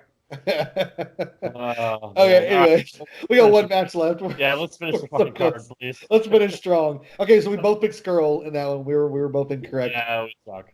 So you're out of wood at this point, to use the bowling term. There's no way you can catch up. So well, I was looking anyways, and we picked the last 5 matches the same. So I was like, yeah, I'm screwed. So yeah. In other words, we all picked Okada. Yeah. So no, we picked White. We picked White. Both picked Jay White to retain. We lost that one. Yeah. Okada's Okada, and I don't know why we didn't pick him. I don't know. I guess we thought White was like the hot act right now since he became the champion and all that. But yeah, we should have known better, dude. Okada's fucking Okada. Yeah, he's so over. So people are going to see Okada win the title. Yep. Jay White was very impressive in this match. Like take nothing from him. He was awesome. He shouldn't have been the main event, but I think just because it was Okada, I think that's pretty much why it was the main event. Yeah, I agree. And it was a great match. I really enjoyed it. And 30-minute match, man. Decent match. Yeah, this entire show was awesome. Like, if you guys haven't watched it, go back and watch it. You guys are not going to be disappointed. I know you guys probably don't want to watch any wrestling right now. Yeah, if you join the Honor Club app, you will get this for free. So make sure you guys join the Honor Club, and you won't have to buy it on the Fight app for like $50, I think it was. So that's what we did. Yeah.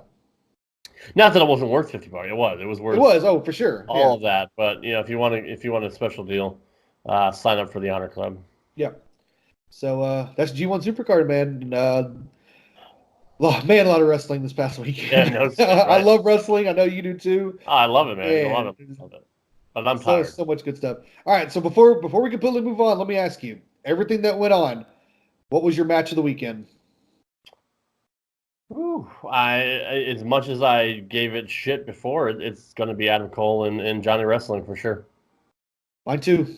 I agree. Like much as I loved everything else from the G1 and from WrestleMania. Yeah. That match, dude.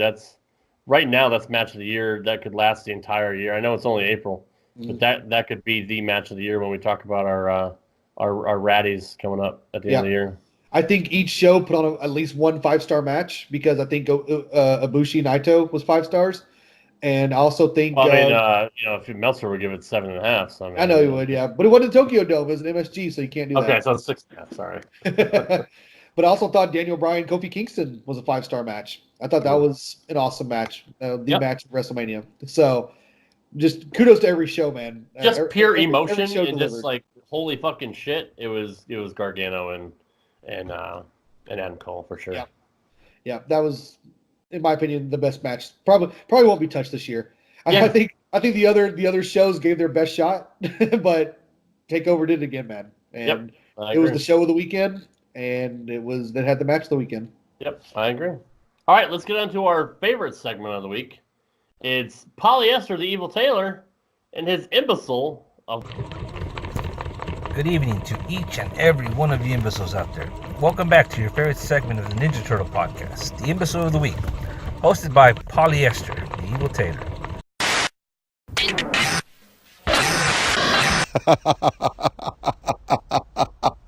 The following clip has been paid for by the Reality Check Podcast Network. It is me, the one and only man, myth, legend, John Wayman here with my new segment on the Rad Turtles Wrestling Podcast called The Idiot of the Week. And this week for our Idiot of the Week, folks, we have a good one for you. We have the man who formerly has been on the Rad Turtles Wrestling Podcast on a weekly segment that he titles The Imbecile of the Week, Polyester the Evil Taylor. This guy is your first Idiot of the Week. And why is he your first Idiot of the Week? Because let's be honest, this guy is a moron. He's a mark. He is a complete tool. He is nothing. He is insignificant. He is nothing but a troll who is the creation of the Disco Inferno. I didn't want him on my network in the first place because, Polly, let's be realistic here. I own this network. I don't pull creative control much over people. I let people run their shows and do things as they see fit. But let me tell you something here. You crossed a line. Rob and Jeff vouched for you. They begged me, basically, to let you have this segment. I didn't really know why until I started listening to it a couple of times, because I have to listen to it go through my network here. I know what Rob and Jeff felt. They felt very bad for you, I think. They felt that you needed a little attention from people because you have no friends, because you are completely insignificant, because you've never been successful at anything you've done other than being a good button sewer at the sweatshop that you work in. They went to bat for you. They said all the things to me to get me to pull up my heartstrings a little bit to convince me to give you a spot. And you know what? I was gracious enough on my network to give you a spot. And then you had the gall and the audacity to do that stupid segment, the Imbecile of the Week last week, and call me the Imbecile of the Week on my network. No, it doesn't work like that in life, buddy. And you know what? I will pull the creative control card for once. And nobody's going to miss you. Because you know what? Now they're going to be entertained every week. Because they're going to get something every week from a performer that can actually perform. From somebody that's actually good at what they do. From somebody that's actually successful. From somebody that they strive to be like. That's right. It's me. And that's why, Polly, I am taking over. The Imbecile of the Week is gone. The biggest imbecile that everybody's been hearing every Thursday on the Rad Turtles Wrestling Podcast is gone. And Polly, once again, I'd like to make you the first Idiot of the Week.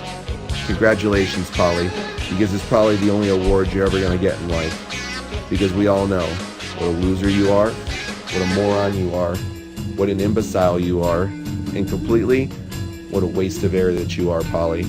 Best of luck in your future endeavors. Your ass is fired. The fuck was that, Jeff?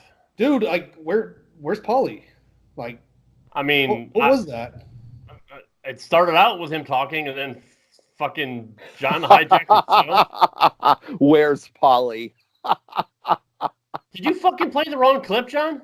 Oh, no, buddy. I didn't play the wrong clip, man. All I'm going to say is hashtag creative control, man, because when you're the boss, that's what you can do.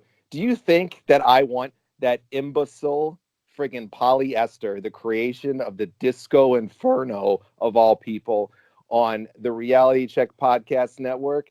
Hell no, we don't want him on here.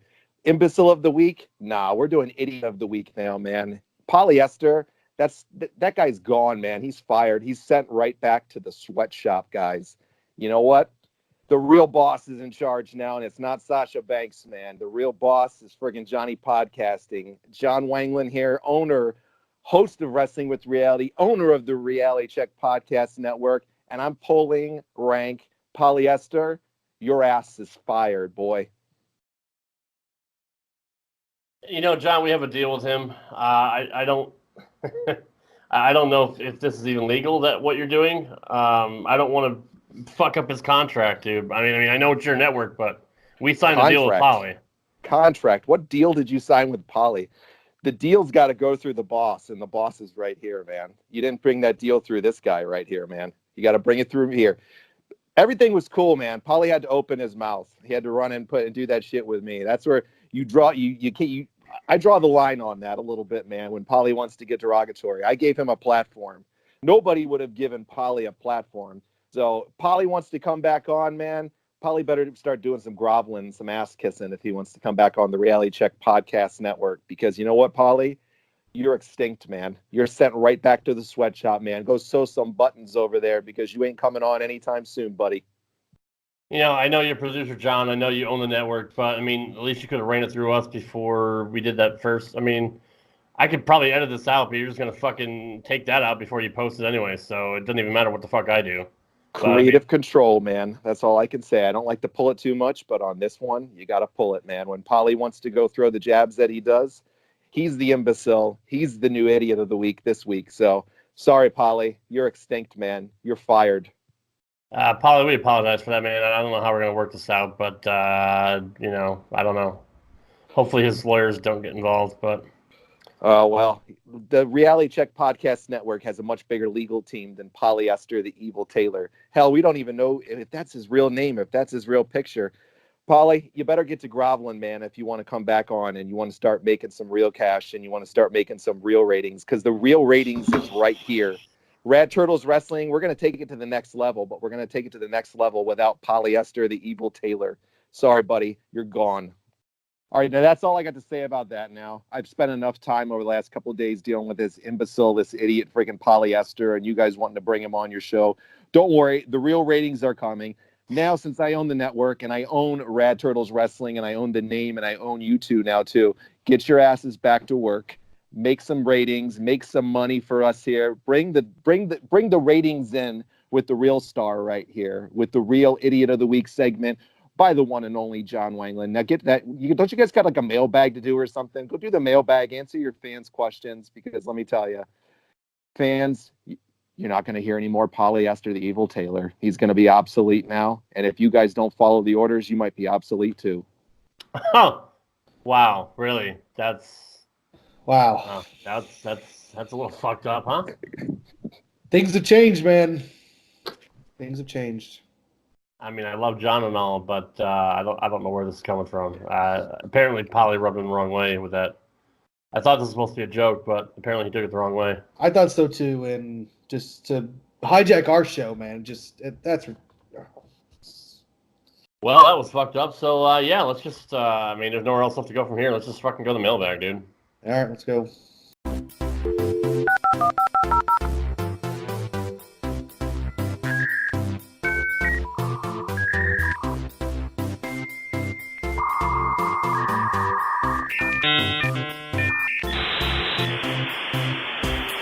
You've got mail. Well, we have one question. I guess people are too busy watching wrestling last week that nobody wanted to email in. But well, we know they were on social media. Like they were all over social media. But it is a timely email because it's actually from Polyester the Evil Taylor. So, okay. And, well, that's what we just heard. This ought to be good. At this point, yeah, he had no idea what's going on. Like, he'll hear this tomorrow and be like, what the fuck? Right. He has no idea what John did yet, but it's just kind of funny and weird that he actually emailed in before that. So, Polly says, evening, gentlemen. Hope you two imbeciles appreciated this week's Imbecile of the Week. It was by far the best candidate we've had on the segment since the segment's inception. No doubt people will be mocking said individual for weeks, if not years to come. God damn it, dude. I feel. Ugh. Oh, that hurts so bad. Like, that punches me in the I don't even know. I don't even know if we should read the rest of this. I mean, I want to, but I mean, he actually goes into a question. But like, so, he expects his segment to be on. I mean, not. Well, I guess with that said, we have to read the question because if we take I don't away even know who, because fucking John interrupted it. I don't even know who he picked for Imbecile of the Week because I gave the copy to fucking John, or John gets the fucking emails from Polly. Right. And he puts them in the show, so I don't even know. I don't even know who it was, so I'm gonna have to ask him tomorrow. God damn. Right. Well, dude, I'm gonna spend half my day tomorrow just fucking putting fires out because of fucking John. Right. All right. Well, I mean, we don't want to take his question away. No. Absolutely. Especially. Definitely want to do his question. I'm writing in to express my disgust for the appearance you two had on Mike Durban's podcast. It was just atrocious. The cherry on top of the whole thing was imbecile Rob not putting Super Mario Brothers 3 in his top Mario Brothers games. Super Mario Brothers was revolutionary, but Super Mario Brothers 3 made Super Mario Brothers its bitch. My issue with you two imbeciles' appearance is for better or worse. I'm now associated with you guys because of everybody's favorite segment on the Ninja Turtle podcast, the Imbecile of the Week. Oh, Christ. Almost everybody's favorite. That hurts. Yeah, almost. You can't make appearances in other podcasts and make complete imbeciles of yourselves anymore. It was funny at first, but now it's a bad reflection on myself and who I associate with. Just try to act more like idiots and not like complete imbeciles in the future. P.S. What's your two guys' opinion on Super Mario RPG Legend of the Seven Stars? I think it's an extremely underrated game that nobody talks about. Hell, between 3 guys and 15 possible choices, it didn't even make the cut on the best Mario games with you imbeciles. Thanks, Polly, for your question, dude. Can't wait to talk to you tomorrow, or tonight, or today, as you're listening to this. It's Wednesday night as we record this. But first of all, Super Mario RPG Legend of the Seven Stars, I never heard of it, so I can't even fucking comment on it. I've never played it. I've never heard of it. I don't know if you have seen it or played it, but it can't be that good if I've never fucking heard of it. I have played it. I love it. And if I would have thought about it on Durban's show, I probably would have put it in my top 5. I didn't even think about it. Like, I really didn't, man. That is totally on me. I'm a huge Final Fantasy fan, which I think you and I talked about before. Yeah. The game was made by Squaresoft, which is Square Enix now, which makes the Final Fantasy games. So, and it's pretty much a Final Fantasy version of Mario. That's what it is. And it's fun. It's a long game, especially for being a Super Nintendo game. It's super long. But it's fun. I love that game. I played it again recently. I'd say about 2 or 3 months ago. I sat down and put a couple hours into it. I need to go back and finish it. Yeah. But I recommend it. And if you like RPGs, then it's something you would absolutely love, I think. So. Fuck yeah, I do, but I don't know if I like this. I don't know. I have no time to fucking play anything else. I literally have a PS4. I got a Christmas, and I played one fucking game on it. Like, I haven't played Spider-Man yet, which I have sitting here. I just bought the show, which I literally have no time to play a goddamn season of baseball. I don't even know why I fucking bought it, but yeah, like, I can't start an RPG game. And it would take a lot of your time. I'll take your word. Maybe I'll watch it on YouTube and see what it's like. Maybe I could stream it.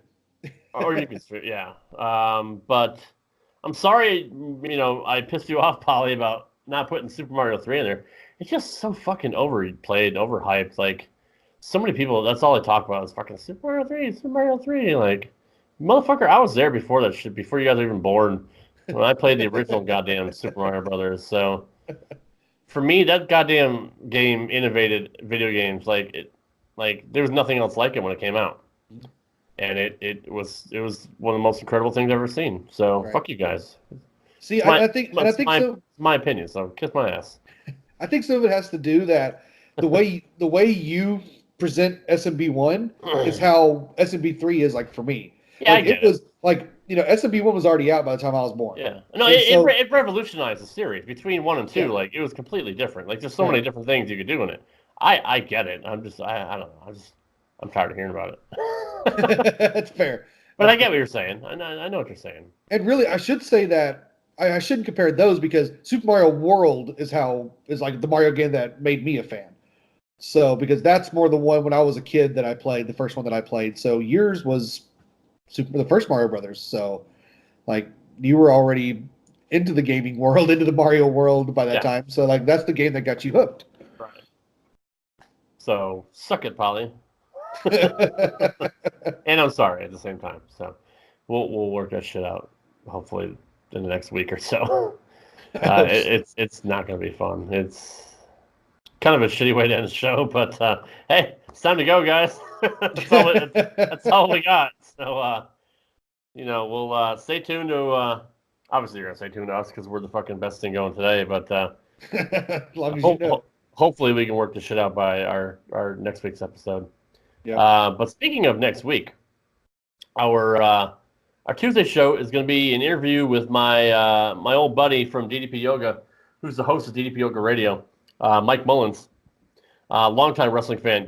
Dude, you need to see his collection of like DVDs and like fucking collectibles and action figures. Like, dude's got a legit wrestling collection. Awesome. Maybe I'll have him do a little walk around his room, his rec room, and you'll be able to see it all because it's ridiculous. Oh, that'd be awesome. I'd love that. But yeah, Mike's a great guy, and it'll be good to talk to him. He's a fucking pro too. He's a radio host, so he's a good talk. He's a good listen. He's got a great story. Cool. Almost died this year, so we'll talk about that too. But it's gonna be a good time. You guys will definitely enjoy it. Like you guys, a lot of you might not know who he is, but you will enjoy it. I promise. We bring on quality shit. We're also recording a watch along with. I think we are.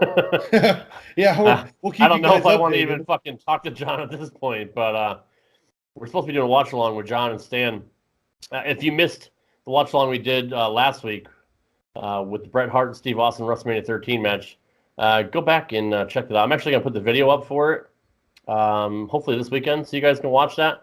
But the audio version is on our stream here. There's episode, I don't even know what the fuck was it, 32 or I don't even know. We did so many episodes last week. So much Rad Mania, bro. Seriously, I lost count. But yeah, this week we're going to start with the first of the Steamboat Flair trilogy, the World Heavyweight title match from Chi-Town Rumble 89 in Chicago, which kicked off the 3-match series they had in 89. So that'll be the first match that we watched.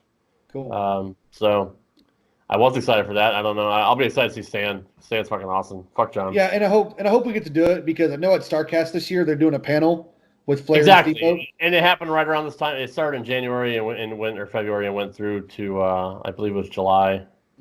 Or no, it was June. The Wrestle War. Either May or June. Fuck, I'm so old I can't remember now. But yeah, it's. I mean, to be fair, it was 30 years ago. Yeah, that's true. Well, the second match was actually the day of WrestleMania 5, so pretty ballsy of the NWA and Ted Turner to broadcast. They did it several times. They broadcast Clash of Champions for free the same day as WrestleMania. But then Wrestle War 89 was the third and final match, which we're going to break down all 3 matches. I'm excited because because you've talked to me a lot about this series and you're not really familiar with it, so I'm really not. Like I've seen highlights, but I've never actually sat down and broke the matches down and really got emotionally invested into them. So I am so looking forward to this. Good stuff, man. It really I hope it happens. It's still hold up, man. I'm telling you. If for some reason this watch along falls through, I'm gonna watch it either way. But hopefully everything works out and we can all watch together. So hold on. You want to rep these guys? Oh yeah. Yeah. Yeah, guys, make sure you check out our new sponsor, Collar and Elbow brand, which Rob's wearing the shirt, representing for us. You guys can go to collarandelbowbrand.com and use the keyword RAD to get 10% off your guys' order. And maybe Rob will send you a little something too. So all right, man. It's so soft, man. I love it. That reminds me, you didn't touch the beard while I was there. I did not. I didn't know what I was going to catch. I don't know what all you got stored in that thing. So yeah, I kind of made a last minute, health choice. Might not have been a bad idea. Right. But yeah, man, just go to collarandelbowbrand.com and use our promo code RAD for 10% off your order, man. It's fucking great shirts, dude. My boss saw my shirt today. He's like, he's a former amateur wrestler. He's like, man, I fucking love that shit. Like, where can I find that? So I told him, I told him where to find it, what promo code to use. So making sales. That's Love right. it. Also, if you guys want to check our show Twitter page at Rad Turtles POD and my show at Rad Rob Gaming on Twitter, our pinned tweet has our deal with Amazon Audible. If you guys want 2 free audio books, you can get them for free for a free month of Audible. Cancel anytime. The books are yours to keep. And it helps give back to our show. Every time you guys click and sign up for that for free, we get some kickback for it. So we actually get paid for that. So just go ahead and do that, man. You guys can cancel anytime, keep the 2 free books you get, and we get money out of it. So it's a win-win for everybody. With that being said, where can we find you on social media, my friend? You guys can find me. I'm on Twitter at Run With Turtles. Also have my Twitch gaming channel, twitch.tv/RunWithTurtles. And I have an active YouTube page. Just search Run With Turtles, first name that comes up. And like I said, you can find me on Twitter at RadRobGaming. You can follow me on Twitch, twitch.tv/RadRobGaming. And my YouTube channel is also the first thing that comes up if you search me. Just search Rad Rob Gaming. And we both got, I have a ton of content. Jeff's starting to put up more and more. And he's smart about it. Like, he releases really, I put out like 4 to 5 videos a week, even if they're good or not. He puts up quality shit with every video. So you put up some quality stuff recently because you guys can get some videos of Rad Rob and myself playing some games together. That's a good point. In person. Yeah. Yep. So, we played some Mario Kart 8. We played Mario Party. Yeah. It's good stuff, man. Yep. Did we do anything else? I don't remember if we did anything else. We did Mario Tennis, but unfortunately, technical unfortunately difficulties. So we're gonna re-record that one hopefully pretty soon. And yeah, there was no game audio, so I mean, I could still put it up. It would just be us talking, which is fine. We could do a watch along of that. Yeah, we could. Yeah, but you can email the show at radturtleswrestling@gmail.com. That's turtles with an S, and tweet us at radturtlespod. And yeah, that's about it, man. I'm tired. I hate to say it, but when you're running through your social media shit, I'm like, thank God we got the go home cue from the ref. Like, it's time to fucking go home. Like, as much as I love you guys and love doing this show, I am so fucking tired from last. I am too, man. For the last 2 weeks, really putting all this shit together. But yeah.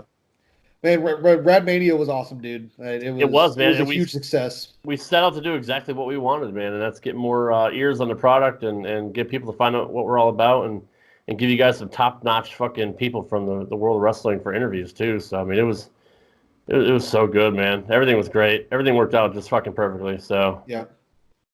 Hopefully we can do it live from Tampa next year. That's the goal, man. That's the goal. We're hoping we're saving up now. We're gonna be at WrestleMania 36 in Tampa. We're gonna dress up as fucking pirates. We're gonna go to the event. Right. If not, we'll be live from Nashville next year. Watch them do like fucking WrestleMania, was it 9? Like the world's largest toga party? It's gonna be like the world's largest goddamn pirate convention. Well, we know the pirate hookers are going over. Yeah, so. That's right. Awesome. Pirate hookers. I love it. So anyway, dude, we didn't even mention the Unitron this week. That's how much we forgot about it. We didn't say Unitron or Shittily. Like, that's... Did not. The Unitron at WrestleMania was goddamn huge. It was. It was like ridiculously huge. Like the set wasn't very elaborate, but that was a big goddamn screen. It really was. Yeah, you could see it from a mile away. You literally could. I think it was bigger than the one that old Jerry has down there at the Cowboys place there. I think so. If not, it was close. Yeah. Okay. So, anyways, I'm just rambling on. I'm tired. I'm gonna watch the rest of this fucking game. Hopefully, I don't fall asleep. Preds are still tied 1-1. But what the fuck was that? A bug flew in front of me. Did you get it? I did not. Okay. Well, you killed the fucking wasp while you were here, so you're a goddamn hero. I did. Well, it was in the room I was sleeping in too, so. Sure, you didn't have a choice. Yeah. Would have bit your big ass when you were sleeping, so. Right. But anyway, yeah, that's it, guys. We're wrapping up. There's nowhere else to go but down from here, so. I'm ready for a wrestling break, so I'm gonna take one the next couple days. Yeah, me too, absolutely. But thanks, guys, for listening. Thanks for watching on YouTube. We're starting to put our videos out from last week, and we'll be putting out our weekly shows from here on out. It's a lot of fucking work, but it's a passion project. I'm not complaining. I'm just Rad Mania, I'm fucking old, man. That shit wore me out. I don't know if I can go with that balls out again next year, but Thank God it's another year probably before we will. do it again. Yeah, exactly. But we need to start planning it out now and not in the last fucking minute like we did. So, anyway, guys, we love you. We appreciate all your support from all around the world. You guys are making us a fucking instant success. So for that, we say thank you. Yes. Hope you guys have a great rest of your week. And we'll see you on Tuesday for our interview with Mike Mullins from DDP Yoga. Until then, be well. Take care, Jeff, and all you fans. Well, actually, John, you can kiss my ass. But you fans, we love you, and we'll see you guys next week. Take care, guys. Bye, guys. Thanks again for listening to the Rad Turtles Wrestling Podcast. Once again, you can follow us on Twitter. We are at RadTurtlesPOD, and you can email the show, and we will read it on air. Our email address is radturtleswrestling@gmail.com. Thanks for tuning in. We appreciate all of your support. You have been listening to the Rad Turtles Wrestling Podcast, only here on the Reality Check Podcast Network.